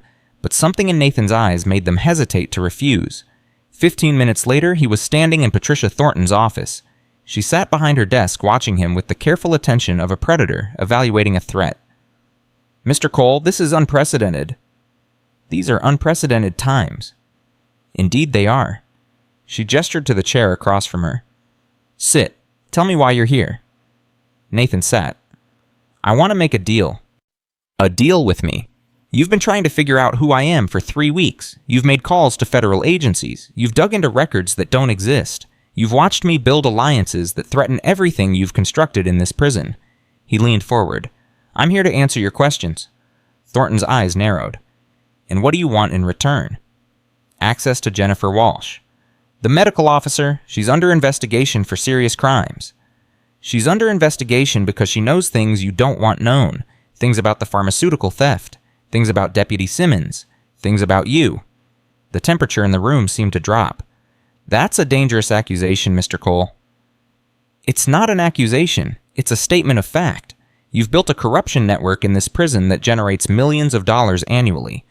Drugs, weapons protection information, everything flows through you. The gangs think they run the black market, but they're just your employees. They pay tribute, they follow rules, and when they step out of line, you use the administration to crush them." Thornton was very still. "If what you're saying were true, which it isn't, why would you tell me this? Why would you walk into my office and make yourself a target?" "Because I have something you want." "And what is that?" "Leverage. Against the person who's really running this operation." The silence stretched between them. "Explain," Thornton said finally. "You're not at the top of this pyramid, Warden. You're management. Someone else's ownership. Someone who's been using this prison as a profit center for decades long before you took the job. Someone who has connections that reach far beyond these walls." "You're suggesting there's a higher authority." "I'm stating a fact. You know it's true. You've always known. The money that flows out of this prison doesn't just go to you. It goes up. Way up. And whoever is at the top has the power to make you disappear just as easily as you made Dr. Michael Chen disappear." Thornton's face had gone pale. "How do you know about Chen?" "I know everything, Warden. I know about the pharmaceuticals. I know about the guard rotations that conveniently leave certain areas unmonitored. I know about the transfers that silence witnesses. I know about the payments that flow to offshore accounts." Nathan's voice dropped to barely a whisper. "And I know that you're scared. Not of me. Of whoever is pulling your strings." For the first time since Nathan had entered the room, Thornton looked genuinely shaken. "What do you want?" she asked. "I told you. Access to Jennifer Walsh. 1 hour. Unsupervised." "Why? Because she has information I need. Information that will help me find the person at the top of your organization. The person you're afraid of. And if I give you this access, then I'll give you something in return. A name. The name of the federal agent who's been investigating your operation for the past 6 months. The agent who's been building a case that will destroy everything you've created." Thornton stared at him. "There's a federal investigation. There's always a federal investigation. The question is whether it succeeds or fails. Right now it's failing because the agent doesn't have enough evidence, but that could change. Unless someone tips them off. Unless someone gives them exactly what they need to move forward." "You're threatening me." "I'm offering you a choice. Help me find the person at the top, and I'll make sure the federal investigation goes nowhere. Fight me, and I'll personally deliver every piece of evidence they need to put you away for the rest of your life." The calculation happening behind Thornton's eyes was almost visible. 1 hour, she said finally. "But I want something more than a name. I want proof. Proof that this federal agent exists. Proof that you can do what you're promising." "You'll have it." "When?" "Tomorrow morning. On your desk. Photos, documents, everything you need to verify my claims." Thornton nodded slowly. "Then we have a deal, Mr. Cole. 1 hour with Walsh. But if you're lying to me, if this is some kind of trap..." "It's not a trap, Warden. It's an opportunity for both of us." Nathan stood and walked toward the door. He paused with his hand on the handle. "One more thing." "Yes." "The person at the top of your organization, the one you're afraid of. Do you know their name?" Thornton was quiet for a long moment. "No, I've never met them. Everything goes through intermediaries, encrypted messages, numbered accounts, but I know they exist, I know they're watching, and I know that anyone who gets too curious about their identity tends to have unfortunate accidents." "Then maybe it's time someone asked the right questions." Nathan left without waiting for a response. The next morning, true to his word, a manila envelope appeared on Thornton's desk. Inside were photographs of a man she had never seen before, along with documents that detailed an ongoing federal investigation into corruption at Irongate. The name on the documents was Special Agent Thomas Bradley. What Thornton didn't know, what she couldn't possibly have known, was that Special Agent Thomas Bradley had been dead for 3 years. The photographs were from his file. The documents were fabrications created by someone with access to federal databases. Nathan Cole had no intention of protecting Patricia Thornton. He was using her to get what he needed, and when he was finished, he would destroy her along with everyone else. The meeting with Jennifer Walsh took place in a small room adjacent to the isolation wing. No cameras, no guards, just 2 people and the truth that lay between them. Walsh was younger than Nathan had expected, maybe 35, with haunted eyes and hands that wouldn't stop shaking. "You're him?" she said the moment she saw him. "The one who's been turning this prison upside down. I need information." "Of course you do. Everyone needs something." She laughed bitterly. "What do I get in return?" "What do you want?" "I want out of here. I want protection. I want to not end up like Dr. Chen." "What happened to Chen?" Walsh's eyes filled with tears. "They killed him. Made it look like a transfer, but I know the truth. He was asking too many questions, talking to the wrong people. They found out, and they eliminated him." "Who's they?" "I don't know names. I've never known names. Everything is compartmentalized. Thornton gives orders to Simmons. Simmons gives orders to the guards. The guards make sure the money flows. But above Thornton," she shook her head, "I always knew there was someone else, someone bigger. But I never tried to find out who." Nathan pulled a chair close and sat facing her. "Tell me about the night of the pharmaceutical theft." Walsh wiped her eyes. "It was Simmons. He came to the medical wing around 11 p.m., told me to take a break, said he'd cover for me. I knew something was wrong, but I didn't ask questions. You don't ask questions around here. When I came back an hour later, the secure cabinet had been opened. Everything was gone." "And you didn't report it?" "Report it to who, Thornton? She's part of it. The guards, they're on the payroll. I kept my mouth shut and prayed they would forget about me." Her voice broke. "But they didn't forget. When you started making waves, when you started getting close to the truth, they decided to clean house. I'm next, aren't I? I'm going to disappear, just like Chen. Not if you help me." "Help you how?" Nathan leaned forward. 3 weeks before the theft, did anything unusual happen? Any visitors, any transfers, anything that seemed out of place?" Walsh thought for a long moment. "There was one thing, a transfer from federal custody, some kind of high-value prisoner. Everything was hush-hush, no paperwork in the normal system. Thornton handled it personally." "Do you know the prisoner's name?" "No, but I saw him once. Older man, maybe 60s, silver hair. Had this look in his eyes like he was used to giving orders instead of taking them." She shuddered. "The way the guards treated him, it was like he was royalty, not a prisoner, a guest." Nathan's blood ran cold. Silver hair, 60s. Used to giving orders. It couldn't be. "Where is this prisoner now?" "I don't know. After a few days, they moved him somewhere else. Special housing, maybe. Or he might have been transferred out. I never saw him again." Nathan stood abruptly, his mind racing. "You've been helpful, Ms. Walsh. When this is over, I'll make sure you're protected." "When what is over? What are you going to do?" Nathan was already moving toward the door. "What I should have done 12 years ago." He found David in the laundry room surrounded by Vincent's people. "We need to talk," Nathan said. "Now, alone." David followed him to a quiet corner, his face tight with worry. "What happened? What did Walsh tell you?" "There's a prisoner in this facility. Special housing. No official paperwork. Transferred from federal custody 3 weeks ago." Nathan's voice was barely controlled. "Silver hair, 60s. Gets treated like royalty." David's eyes widened. "You think it's him, the person at the top?" "I don't think. I know." "How can you be sure?" Nathan closed his eyes, and for a moment David saw something he had never seen in his cellmate before. Pain. Raw, unfiltered pain that had been suppressed for years, finally breaking through the surface. "Because I know who he is," Nathan said quietly. "His name is Senator William Crawford.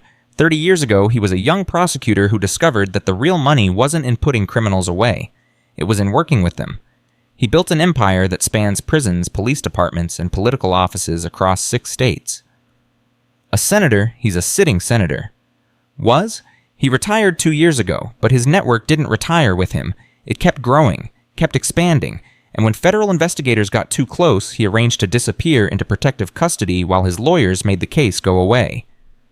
"Nathan, if this is true, if a former U.S. senator is behind everything..." "He's not just behind everything, David. He's the one who ordered the hit on my family." The words hung in the air between them. 12 years, Nathan continued, his voice hard as steel. "I've spent 12 years hunting this man. Every trail led to dead ends. Every witness disappeared before I could reach them. Every piece of evidence was destroyed or discredited, but I never stopped. I never gave up. Because I knew that someday, somewhere, he would make a mistake. And coming here was his mistake. Coming here was my opportunity. Crawford thinks he's safe. He thinks his protection reaches everywhere, even behind prison walls. But he forgot something important." "What?" Nathan's eyes opened, and David saw something in them that made him take an involuntary step backward. He forgot that some ghost don't stay buried. That night, Nathan began planning the final phase of his operation. The coalition was strong. The Latin Kings, the Black Disciples, and what remained of Marcus's crew had all pledged their support. Vincent's network provided intelligence and resources. David managed communications and logistics. But confronting a man like William Crawford required more than prison alliances. It required proof. Nathan needed evidence that would stand up in court, evidence that would connect Crawford to decades of criminal activity, evidence that would ensure the man spent whatever remained of his life behind bars, or evidence that would justify a more permanent solution. The opportunity came 4 days later.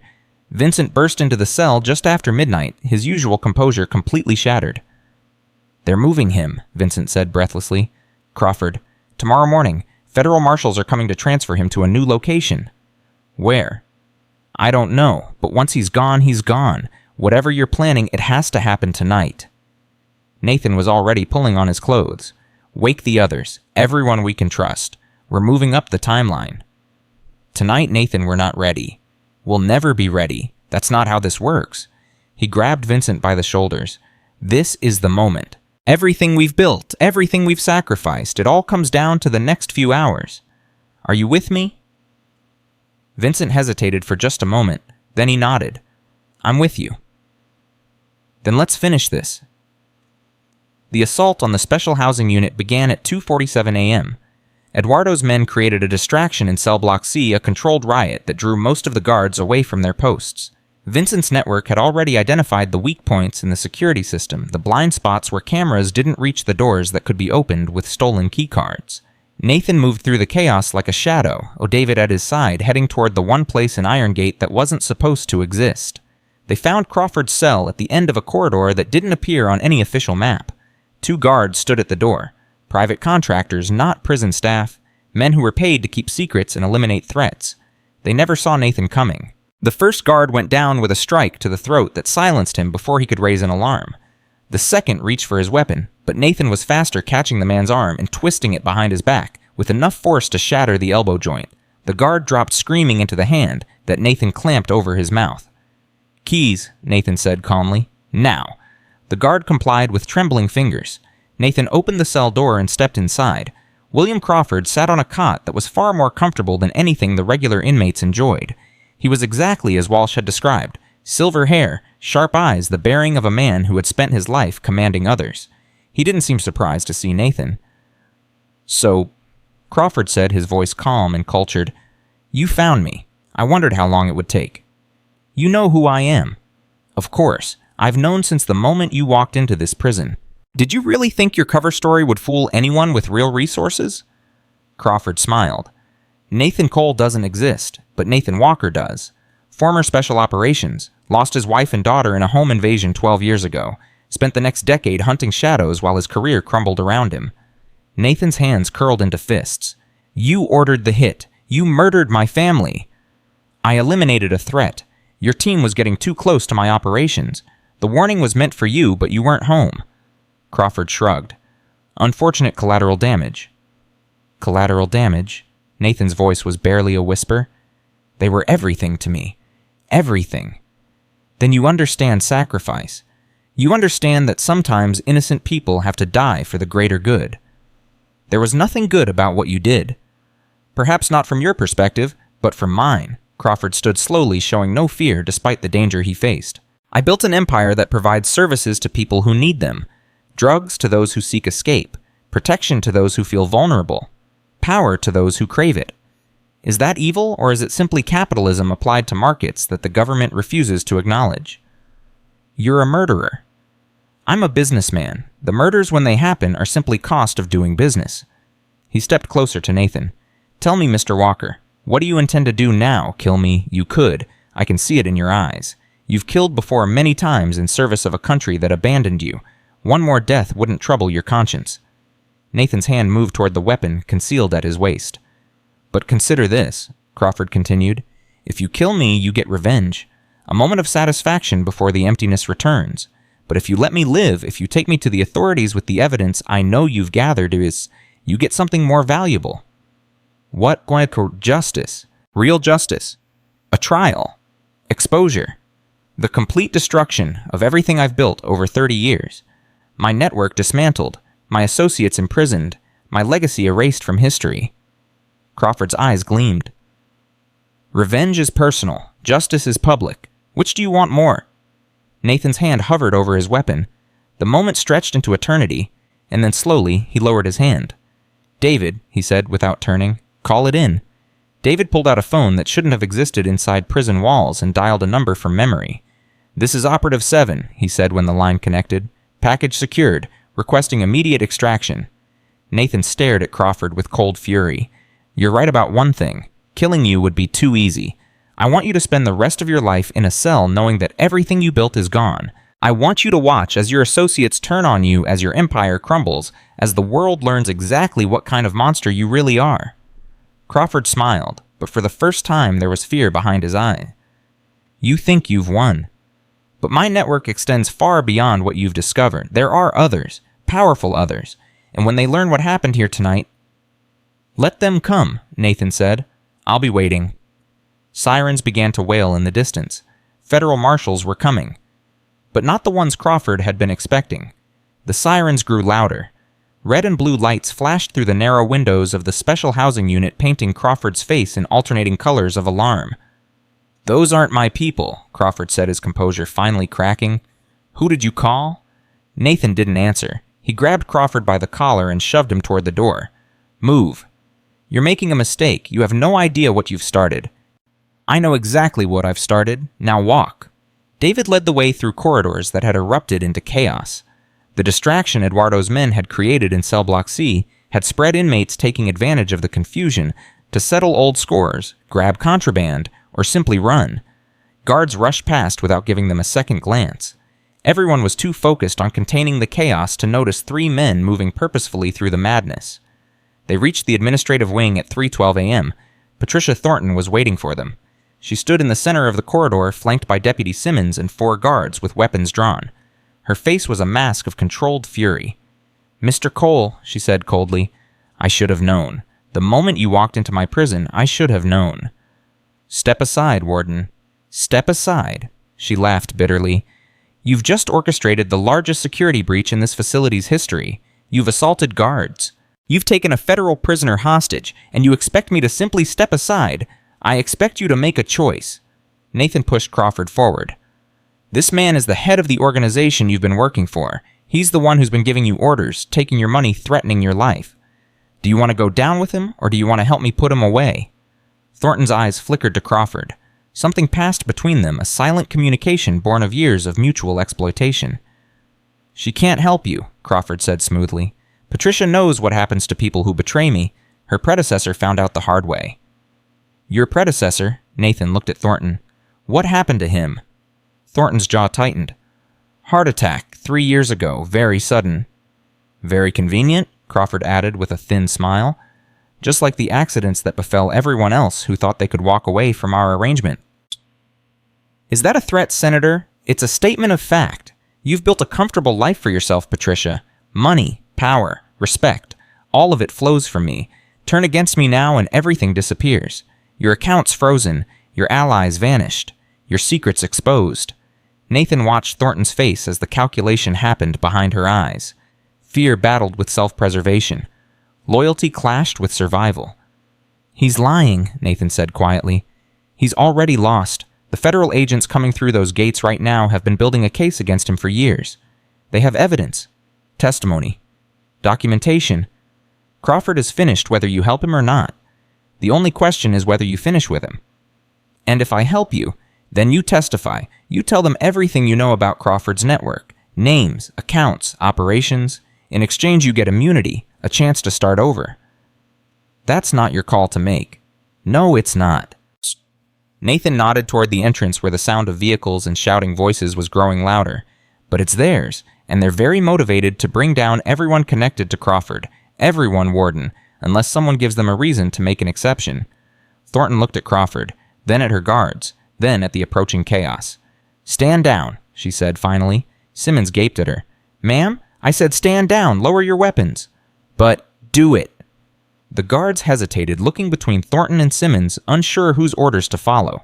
Simmons made his choice. He raised his weapon and pointed it directly at Nathan's head. Nobody moves. This ends now. Richard, don't be stupid. Stupid? You're the one being stupid. Patricia, you think they're going to give you immunity? You think you can testify and walk away? Crawford has people everywhere. Judges, prosecutors, federal agents. Even if you survive the trial, you won't survive what comes after. Put the gun down, Richard. No, we're getting out of here. All of us. Crawford has extraction protocols, safe houses, new identities. We can disappear before anyone knows what happened. Nathan moved so fast that Simmons never saw it coming. One moment the deputy was holding a gun on them. The next he was on the ground, his weapon skittering across the floor, his arm bent at an impossible angle. Nathan stood over him, not even breathing hard. That was your one warning. There won't be another. The remaining guards dropped their weapons without being told. Thornton stared at Nathan with something approaching awe. How did you... I didn't even see you move. That's the point. Nathan retrieved Simmons' weapon and tucked it into his waistband. Now, are you going to help us, or are you going to join your deputy on the floor? I'll help. Thornton's voice was resigned. God help me, I'll help. The federal agents arrived at 3:27 a.m. They came in force, a tactical team in full gear weapons, ready expecting resistance. What they found instead was a prison in chaos and 3 men waiting calmly in the administrative wing with the most wanted man in America. The team leader, a woman in her 40s with hard eyes and a harder voice, approached Nathan with her weapon trained on his chest. Nathan Walker. That's right. I'm Special Agent Rodriguez. We've been looking for you. I know. You were supposed to maintain cover, gather evidence, report through proper channels. Instead, you started a prison war and captured the target yourself. The timeline changed. Crawford was being moved tomorrow. I had to adapt. Rodriguez holstered her weapon and shook her head slowly. 12 years you've been hunting this man. 12 years of obsession. We were starting to think you'd gone rogue. I was never rogue. I was patient. Same thing in my experience. She gestured to her team. Take Crawford into custody. Read him his rights. Make sure everything is by the book. The last thing we need is this getting thrown out on a technicality. 2 agents moved forward to take Crawford from Nathan's grip. The former senator went quietly, but his eyes never left Nathan's face. This isn't over, Crawford said softly. You think you've won, but you've only scratched the surface. My network will survive. It will adapt. And someday when you least expect it, it will find you. Let it try, Crawford smiled. It was the smile of a man who had lost a battle but believed he would win the war. Give my regards to Sarah and Emma. Oh, wait. You can't. Nathan's fist connected with Crawford's jaw before anyone could stop him. The former senator crumpled to the ground unconscious. Rodriguez grabbed Nathan's arm. Walker, stand down. Nathan allowed himself to be pulled back, his chest heaving 12 years of rage finally erupting to the surface. He deserved worse, Nathan said through gritted teeth. Maybe, but that's not your call anymore. Rodriguez signaled for the medical team. Get him up, and Walker, consider yourself debriefed. Whatever happens next, your part in this is over. Not yet. Excuse me. Nathan turned to face her. There are people in this prison who helped me. People who risked everything because I promised them protection. I'm not leaving until I know they're safe. That's not how this works. Make it work. I don't care what protocols you have to bend or what favors you have to call in. David Chen, Vincent Castellano, Eduardo Morales, Jennifer Walsh. They helped bring down Crawford. They deserve consideration. Rodriguez studied him for a long moment. You really went native in here, didn't you? Built actual relationships, made actual friends. I did what was necessary. No, you did more than that. She sighed. I'll see what I can do, but no promises. That's all I ask. The next 6 hours were a blur of interviews, debriefings, and paperwork. Nathan sat in a small room in the administrative building answering questions from a rotating cast of federal agents, prosecutors, and oversight officials. He told them everything, or almost everything. The parts about his family, about the rage that had driven him for 12 years, those he kept to himself. David was brought in around 9:00 a.m. He looked exhausted but alive, which was more than Nathan had dared to hope for. "They're offering me a deal," David said as he sat down across from Nathan. "Reduced sentence in exchange for testimony about the financial operations. I could be out in 3 years instead of 7. "That's good." "It's more than good. It's a miracle." David's eyes glistened. "My daughter, Nathan. I'm going to see my daughter again. Because of you. You did the work. I just opened the door." "No, you did more than that. You gave me something I'd lost a long time ago." David's voice broke. "Hope. You gave me hope." Nathan didn't know how to respond. Hope was something he'd stopped believing in the night Sarah and Emma died. But maybe, just maybe, it wasn't too late to find it again. "What happens to you now?" David asked. "I don't know. They'll probably want to debrief me for months, then maybe a quiet retirement somewhere far away from anything that reminds me of the last 12 years. And after that," Nathan was quiet for a long moment, "I haven't thought that far ahead. For so long, catching Crawford was the only thing that mattered. Now that it's done," he shook his head, "I don't know who I am without the mission. Maybe it's time to find out." The door opened and Rodriguez stepped in. "Walker, there's someone here to see you." "Who?" "Says his name is Marcus Reeves." Nathan's eyebrows rose. "The man whose empire I destroyed wants to see me. Apparently, he's in custody awaiting transfer to another facility. But he asked specifically to speak with you before he goes." Rodriguez shrugged. "Your call." Nathan considered for a moment. Then he nodded. "Bring him in." Marcus Reeves looked different than he had 3 weeks ago. The swagger was gone, replaced by something that might have been humility. His jaw was still wired shut from the injury Nathan had inflicted, forcing him to speak through clenched teeth. "I wanted to see you, Sukumi," Marcus said as the guards positioned him across the table from Nathan, "before they ship me off to whatever hellhole they've picked out." "Why?" "Because I needed to understand." Marcus's eyes met Nathan's. "I've been running that prison for 15 years. 15 years of being the biggest, the baddest, the most feared man inside those walls, and you walked in and took it all away in less than a day. I needed to know how. Training? Experience? Discipline?" "That's not what I mean." Marcus leaned forward as much as his restraints would allow. "I've fought trained men before. Military guys, martial artists. They bleed just like everyone else. But you're different. You moved like you'd already won before the fight started. Like you knew exactly what was going to happen." "I did?" "How come?" Nathan studied the man who had been his first obstacle in Iron Gate. "Because I've been doing this my whole adult life. Fighting, surviving, eliminating threats. At some point it stops being skill and becomes instinct. You don't think about what you're going to do, you just do it." Marcus was quiet for a moment. "My grandmother used to say that every man has a purpose, a reason he's on this earth. I always thought my purpose was to be the king of whatever kingdom I found myself in, to dominate, to control, to make people fear me. And now? Now I'm looking at a man who destroyed everything I built without even trying, who had a real purpose, something bigger than himself, and spent 12 years pursuing it." Marcus's voice dropped. "I wasted my life, didn't I? All that strength, all that power, and what did I use it for, making other broken men even more broken?" "It's not too late to change." "Maybe not." Marcus attempted a smile that came out more like a grimace through his wired jaw. "They're sending me to a facility in Colorado. Fresh start. No gang connections. No reputation to maintain. Maybe I'll use the time to figure out what I should have been all along." "I hope you do." Marcus stood signaling to the guards that he was ready to leave, but at the door he paused. "One more thing." "Yes." "That first day, when you walked into the cafeteria and I grabbed you, I saw something in your eyes that I couldn't identify. Now I know what it was." "What?"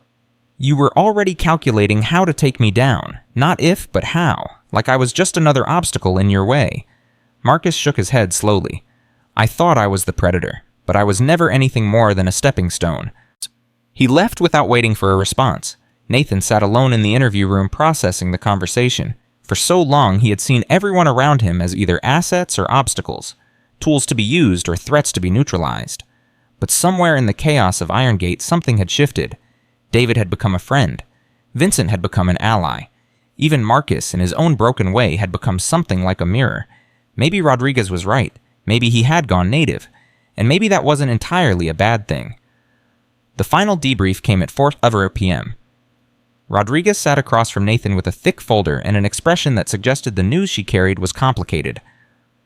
Crawford is in federal custody. His lawyers are already screaming about illegal detention and violations of his civil rights, but they're fighting a losing battle. We have enough evidence to bury him 10 times over. Good.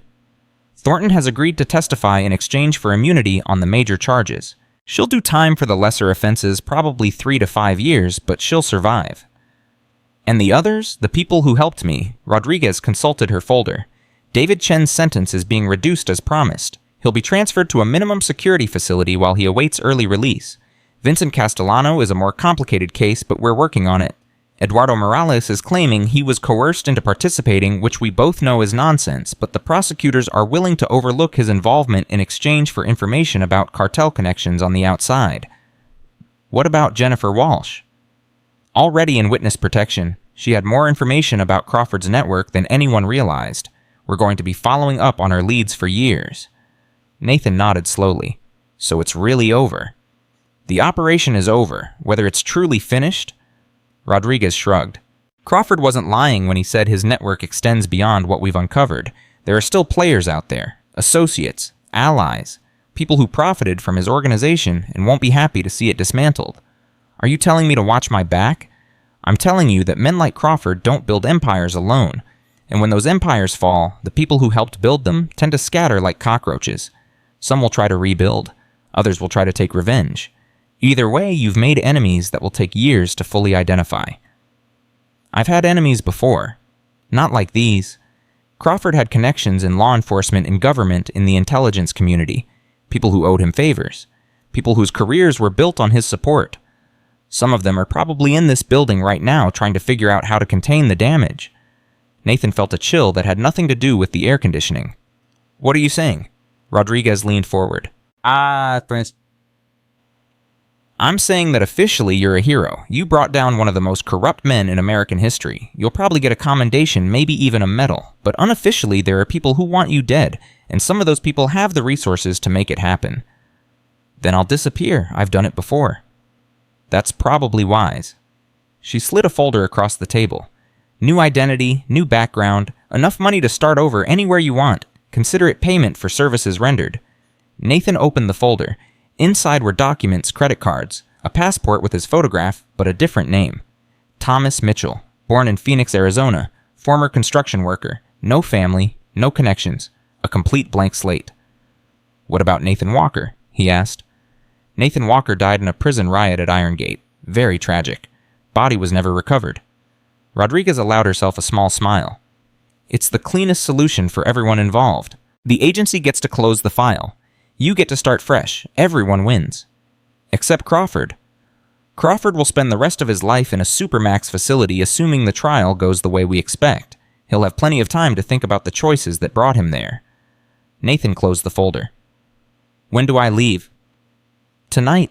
We have a vehicle waiting to take you to an airfield. From there you can go anywhere you want. Just don't come back to Texas. Wasn't planning to. Rodriguez stood and extended her hand. It was an honor working with you, Walker. Even if your methods were unconventional. Nathan shook it. Thank you for trusting me, even when it looked like I'd gone off script. The best operatives always go off script. It's how they survive. She moved toward the door. One last thing. Yes. Your wife and daughter, Sarah and Emma, we found some of their belongings in Crawford's personal safe. Photographs mostly. He kept them as trophies. Her voice softened. I'll make sure they're returned to you before you leave. Nathan couldn't speak. The thought that Crawford had kept photographs of his murdered family like souvenirs made something hot and toxic rise in his chest. Thank you, he finally managed. It's the least we can do. She left. Nathan sat alone in the room staring at the folder that contained his sobrevious client's new life. Thomas Mitchell, a man with no past, no pain, no ghosts. But Nathan knew the truth. The past never really disappeared. It just changed form. Became scars instead of wounds. Memories instead of nightmares. Sarah and Emma would never truly be gone. They lived in his heart in the choices he made and the justice he had finally delivered on their behalf. And maybe, just maybe, that was enough. The photographs arrived an hour later. A young agent barely out of training brought them in a sealed envelope and left quickly, clearly uncomfortable with the intimacy of what he was delivering. Nathan opened the envelope with trembling hands. There were 6 photographs inside. Sarah at their wedding, beautiful in white, laughing at something he had said. Emma at her 5th birthday party, face covered in chocolate cake eyes, bright with joy. The 3 of them at the beach, waves crashing behind them, not a care in the world.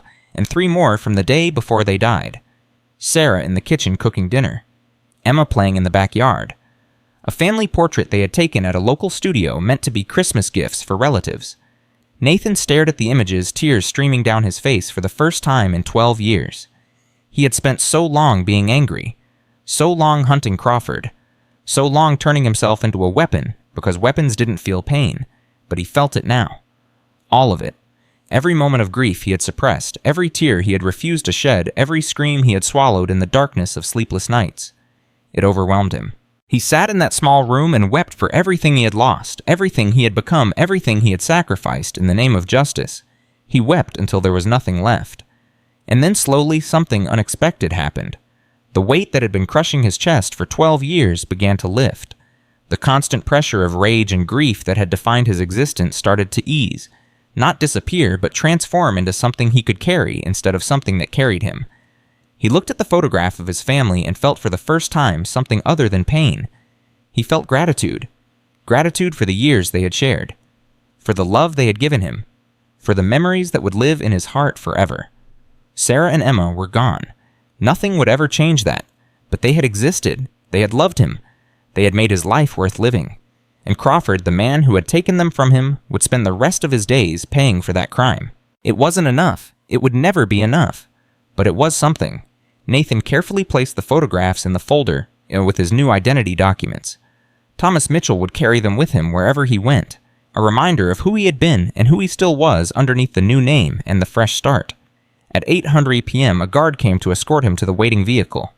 As Nathan walked through the corridors of Iron Gate one last time, he passed inmates who stared at him with a mixture of awe and respect. Word had spread about what he had done.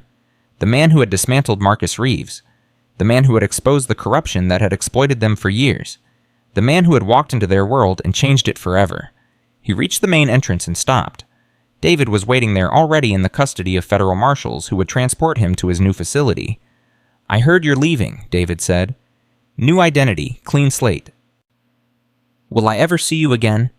Nathan considered the question. "Probably not. The man you knew doesn't exist anymore. Neither does Nathan Cole or Nathan Walker. They're all gone." "Then who are you now?" Nathan smiled, the first genuine smile he had allowed himself in longer than he could remember. "I'm still figuring that out." "Well, whoever you turn out to be, I hope he finds peace." David's voice caught. "Thank you, Nathan, for everything. Thank you for trusting me when you had no reason to. I had every reason. You were the first person in 8 years who looked at me like I was worth something, like I wasn't just another convict serving time." David blinked back tears. "That meant more than you'll ever know." The guard signaled that it was time to go. Nathan extended his hand. David shook it firmly. "Take care of yourself, David, and take care of that daughter of yours." "I will, I promise." They released hands. Nathan walked through the doors of Iron Gate and into the cool Texas night. A black SUV waited in the parking lot, engine running, headlights cutting through the darkness. He climbed in and closed the door. "Where to?" the driver asked. Nathan thought about it. He could go anywhere. Be anyone, start fresh in a place where no one knew his name or his history. But there was one more thing he needed to do first. "Dallas," he said, "there's a cemetery I need to visit." The driver nodded and pulled out of the parking lot. Behind them, Iron Gate Maximum Security Prison faded into the darkness. Ahead, the road stretched endless and open, full of possibilities that Nathan was only beginning to understand. He pulled out the photograph of his family and held it against his chest. "It's done," he whispered into the darkness. "I got him, Sarah. I got him for you and Emma. He's going to pay for what he did." The photograph didn't answer. But somehow Nathan felt like Sarah was listening anyway. The cemetery was quiet at 6:00 a.m. Nathan stood before 2 headstones, their marble surfaces catching the first light of dawn. Sarah Elizabeth Walker. Emma Grace Walker. Beloved wife and mother. Beloved daughter. Together forever. 12 years. 12 years since he had last stood in this spot watching their caskets lower into the ground, making a promise he had only now kept. I found him, Nathan said quietly. Crawford, the man who gave the order. He's going to spend the rest of his life in a cage thinking about what he did to you. The wind rustled through the oak trees surrounding the cemetery. Nathan imagined it was Sarah's voice telling him she was proud. I don't know who I am anymore, he continued. For so long, revenge was the only thing keeping me alive, the only reason to wake up in the morning. Now that it's done, I feel empty, like there's nothing left inside me worth saving. Shit. He knelt and placed the photographs Rodriguez had returned to him at the base of Sarah's headstone. I'm going away, new name, new life. The man you married doesn't exist anymore. Maybe he never did. Maybe I was always just pretending to be normal, pretending to be happy, pretending to deserve you. Tears streamed down his face. I'm sorry, Sarah. I'm sorry I wasn't there to protect you. I'm sorry I let my work become more important than my family. I'm sorry for every moment I missed, every birthday, every anniversary, every chance to tell you how much you meant to me. He touched Emma's headstone, his fingers tracing the letters of her name. And Emma, my beautiful little girl. You would have been 17 now, finishing high school, thinking about college, getting ready to conquer the world. His voice broke. I would have taught you to drive. I would have threatened every boy who came to take you on a date. I would have walked you down the aisle someday. He stayed there for a long time, grieving openly for the first time since their deaths. Finally, he stood. Goodbye, he whispered. I'll carry you with me always. Every step I take, every breath I draw, it's because of you. Because you loved me. Because you believed I could be better than I was. He turned and walked away. He didn't look back. The black SUV was waiting at the cemetery entrance. Nathan climbed in, wiping his face with the back of his hand. Where now? The driver asked. Anywhere. Just drive. They pulled onto the highway as the sun rose over Dallas. Nathan watched the city recede in the rearview mirror, wondering if he would ever see it again. His phone buzzed, a text from a number he didn't recognize. The network remembers. Enjoy your freedom while it lasts.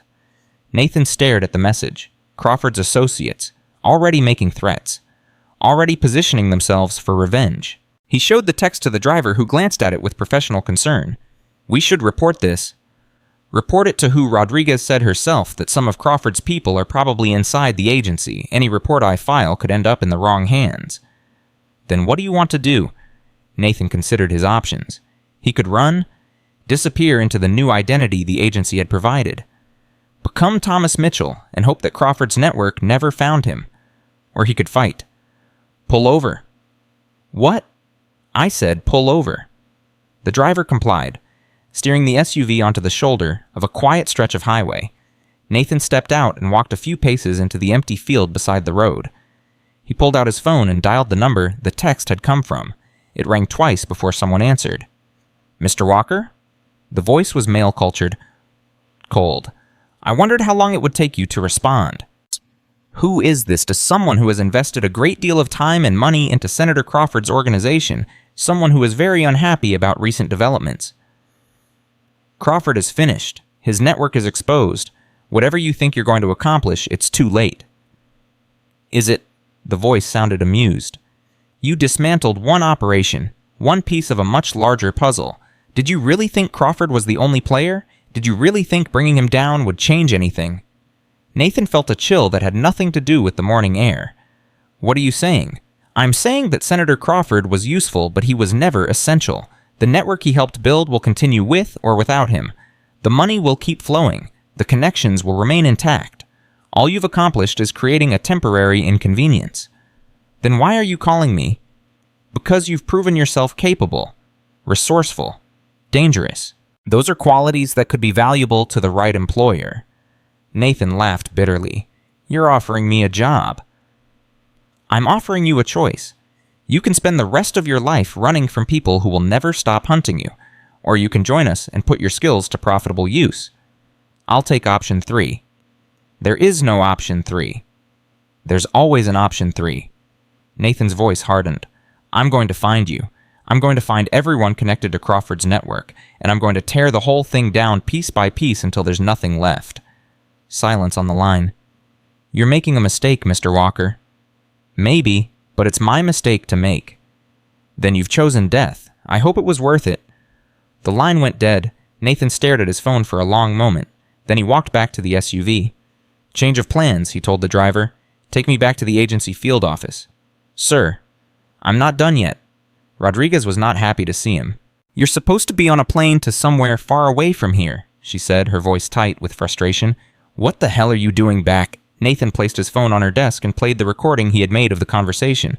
Rodriguez listened with growing concern. You recorded it? Habit. The voice is disguised, but your technical people might be able to extract something useful. Location data, background noise, something that tells us who we're dealing with. And then what? You want to go after them. Crawford was one head of a hydra. Cut it off, 2 more grow back. If we want to destroy the network for good, we need to find the source. That's not your job anymore. You completed your mission. You brought down Crawford. What happens next is agency business. The agency has leaks. You said so yourself. Crawford had people inside. How do you know those people aren't still there? How do you know they won't sabotage any investigation before it gets started? Rodriguez was quiet for a long moment. What are you proposing?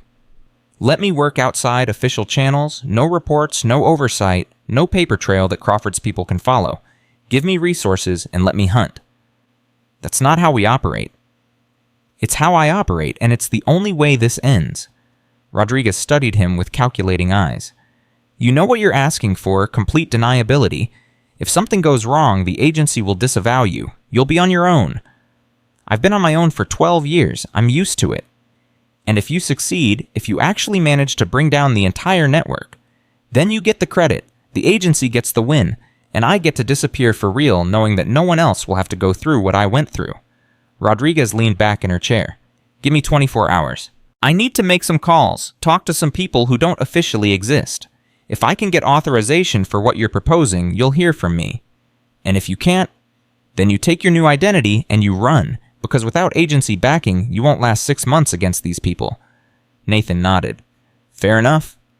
He stood to leave, but Rodriguez's voice stopped him. Walker? Yes.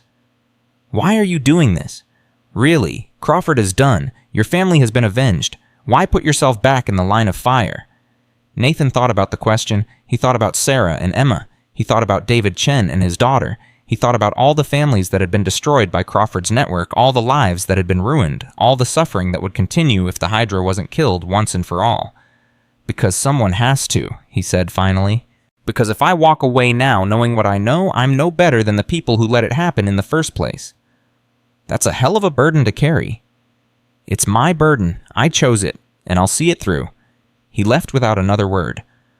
The next 24 hours were the longest of Nathan's life. He stayed in a safe house on the outskirts of Dallas, waiting for Rodriguez's call, running scenarios in his head, preparing for whatever came next. At 3:47 a.m., his phone rang. It's done, Rodriguez said. You have authorization, unofficial, unacknowledged, but real. Resources will be provided through secure channels. You report directly to me and no one else. What changed? Someone higher up the food chain decided that the network Crawford helped build is too dangerous to leave intact. They're willing to bend the rules if it means eliminating the threat. Who decided? That's above your pay grade, and mine, frankly. Just know that you have support. Limited, deniable, but real. What about the leak Crawford's people inside the agency? That's being handled separately. Internal investigation, off the books. By the time you're ready to move, we should have identified and neutralized any compromised personnel. Should. Nothing is certain in this business, Walker. You know that. He did. One more thing, Rodriguez continued. We've traced the call you received. The voice modulation was sophisticated, but our technical people managed to extract location data. The call originated from a private compound in Montana, registered to a shell company that traces back to a hedge fund that traces back to a dozen other entities designed to obscure the real owner. Did you find them? We found a name. Gerald Morrison, former intelligence officer. Retired 15 years ago. Official story is he's living quietly on investment income. Unofficial story is he's been running black ops for private clients ever since. Crawford's handler? Maybe, or maybe someone higher. Either way, he's your first target. Nathan felt the familiar surge of adrenaline that came with the start of a new hunt. When do I leave? Tomorrow morning. There's a flight out of Dallas at 6:00 a.m. that will get you to Montana by noon. After that, you are on your own. Understood. Walker. Yes. Be careful. Morrison is dangerous. More dangerous than Crawford if our intelligence is accurate. He's survived in this business for 30 years by being smarter and more ruthless than everyone around him. Then I'll have to be smarter and more ruthless than him. The flight to Montana was uneventful. Nathan used the time to study the file Rodriguez had provided. Gerald Morrison, 67 years old, former CIA case officer with specialization in covert operations, rumored connections to organized crime arms dealers and corrupt politicians across 3 continents. The compound was located in a remote valley surrounded by mountains on 3 sides. Security was extensive. Guards, cameras, motion sensors, the works. Getting in wouldn't be easy, but Nathan had never been interested in easy. He landed in Billings at 12:15 p.m. and picked up a rental car that had been arranged through agency channels. Inside the glove compartment was a case containing weapons, surveillance equipment, and enough cash to operate for several weeks. The drive to Morrison's compound took 4 hours. Nathan parked 2 miles away and hiked the rest of the distance on foot using the terrain for cover. By the time he reached observation range, the sun was setting behind the mountains. He set up his surveillance equipment and waited. The compound came alive after dark. Vehicles arriving, men in suits entering through the main gate. The kind of activity that suggested a meeting of some significance. Nathan counted 12 guests in addition to Morrison's regular security team. Something big was happening. He activated his directional microphone and aimed it at the main building. Fragments of conversation drifted through his earpiece. The Walker situation needs to be resolved. Crawford was careless, but the network remains intact. Transition to new leadership must be seamless. Nathan's blood ran cold. This wasn't just a meeting. It was a council of war, the heads of Crawford's network gathering to plan their next move, and Nathan Walker was on their agenda. He pulled out his phone and texted Rodriguez. Multiple high-value targets at Morrison compound. Request immediate backup. The response came 30 seconds later. Backup not available. Maintain surveillance. Do not engage. Nathan stared at the message. Do not engage. Standard protocol. Gather intelligence. Report findings. Let the bureaucracy decide what happens next. But by the time the bureaucracy made a decision, these people would be scattered to the winds. The opportunity to take them all down at once would be lost. He thought about Sarah and Emma. He thought about David Chen and his daughter. He thought about all the other families who would suffer if he followed orders and let these monsters escape. He made his decision. He texted Rodriguez one more time. Sorry, can't wait. Then he turned off his phone and began his approach. The first guard never saw him coming. Nathan emerged from the shadows like a ghost, his hand closing over the man's mouth while his other arm wrapped around his throat. 8 seconds of pressure, and the guard went limp, unconscious, but alive. Nathan took his radio and keycard. The second guard was patrolling the perimeter fence. Nathan waited until he rounded a corner, then struck with precision. A blow to the base of the skull. Silent. Effective. Another unconscious body hidden in the darkness. He reached the main building at 9:47 p.m. Through the windows, he could see the council gathered around a conference table. Morrison sat at the head, a silver-haired man with the cold eyes of someone who had ordered deaths without losing sleep. 12 men. Some Nathan recognized from the files Rodriguez had provided. Others were new faces, unknown players in a game that had been running for decades. All of them needed to be stopped. Nathan considered his options. He could call in their location, let the agency handle it. But Morrison had connections. Lawyers, politicians. Even if they were arrested tonight, half of them would be free within a week. Or he could end it himself. Permanently. The choice wasn't as difficult as it should have been. He entered through a service door, moving through the building with practiced efficiency. 2 more guards went down, unconscious, their weapons and radios collected. He reached the conference room door at 10:03 p.m. Inside, Morrison was speaking. Walker is a liability. He knows too much. The agency may have cut him loose, but that doesn't mean he's stopped being dangerous. I want him found and eliminated. No mistakes this time. Nathan pushed open the door. 13 heads turned toward him.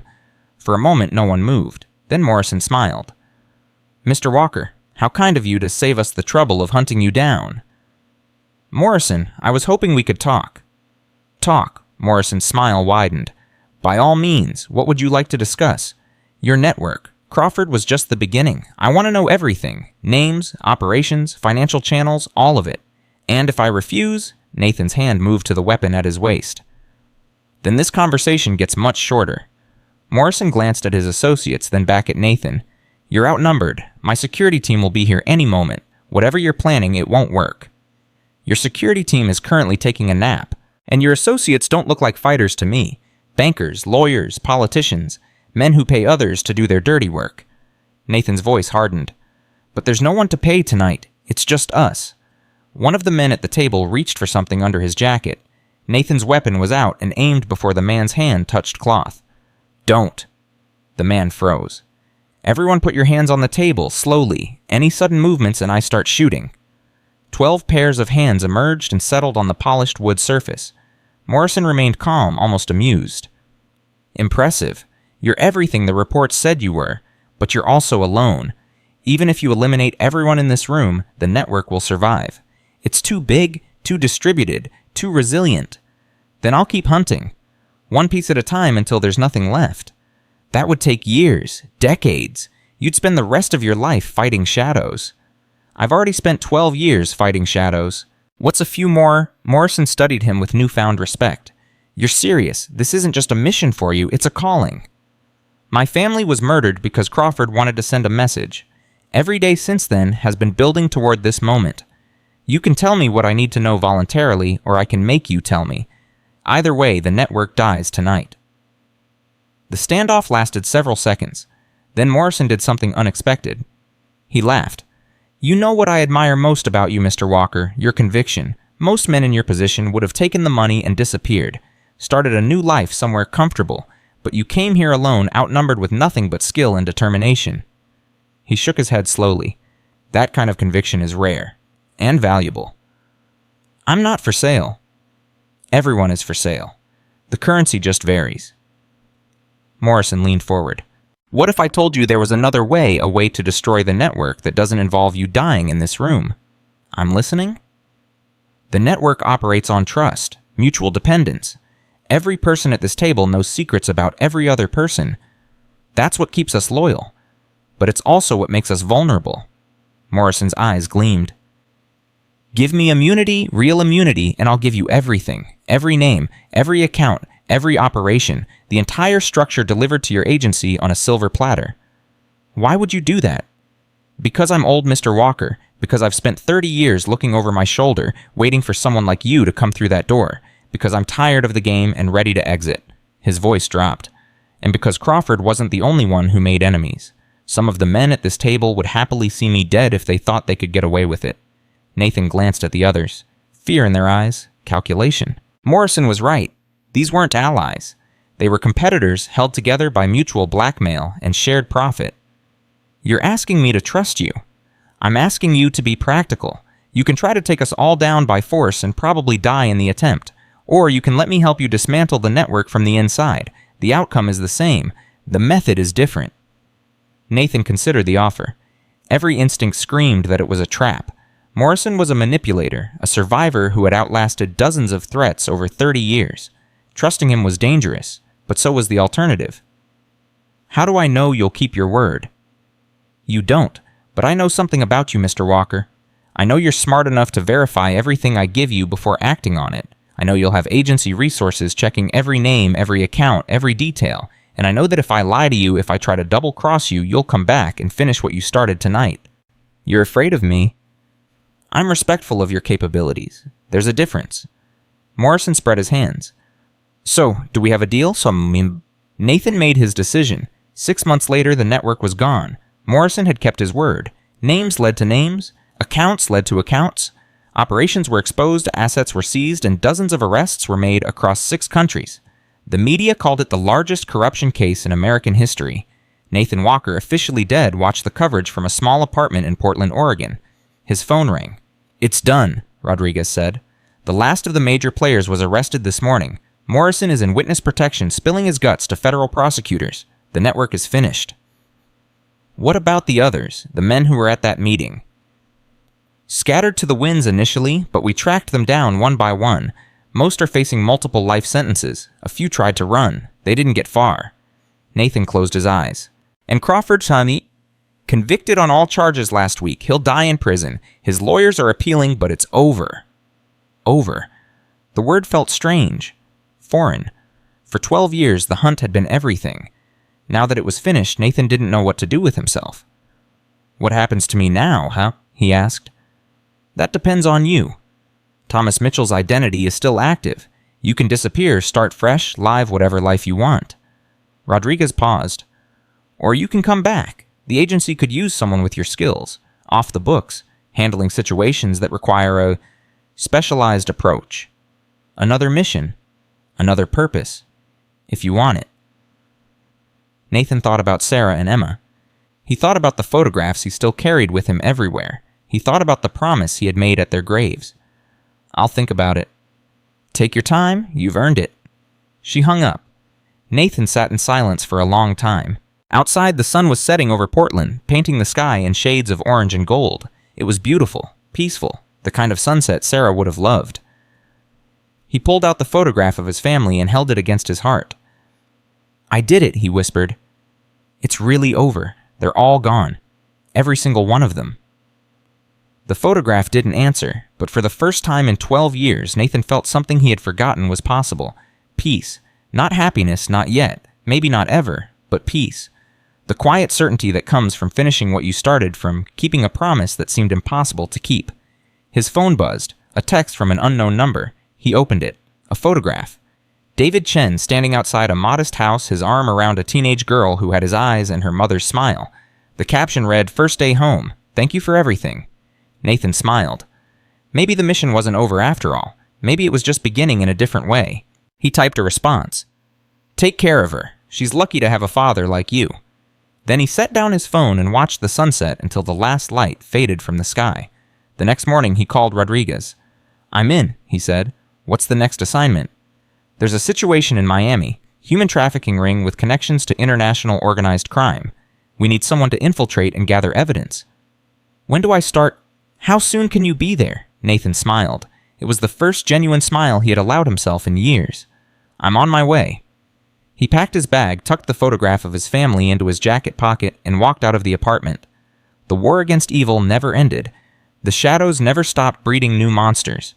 But as long as there were men like Nathan Walker willing to hunt them, willing to sacrifice everything for the chance to protect the innocent, the light would never be extinguished.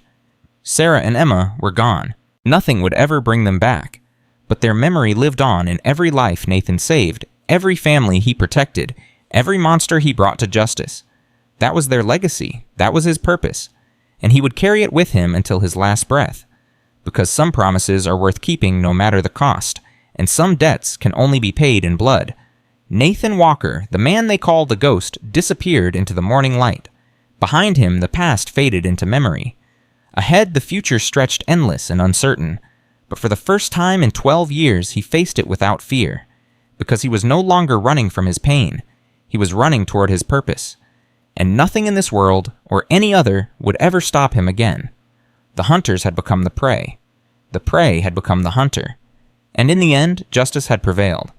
Not the kind written in law books or argued in courtrooms. The kind that lives in the hearts of men who refuse to surrender, refuse to compromise, refuse to let evil triumph over good. The kind that makes monsters run for their lives. The kind that Nathan Walker had carried inside him since the night he lost everything that mattered. The kind that had finally, after 12 long years, found its way home.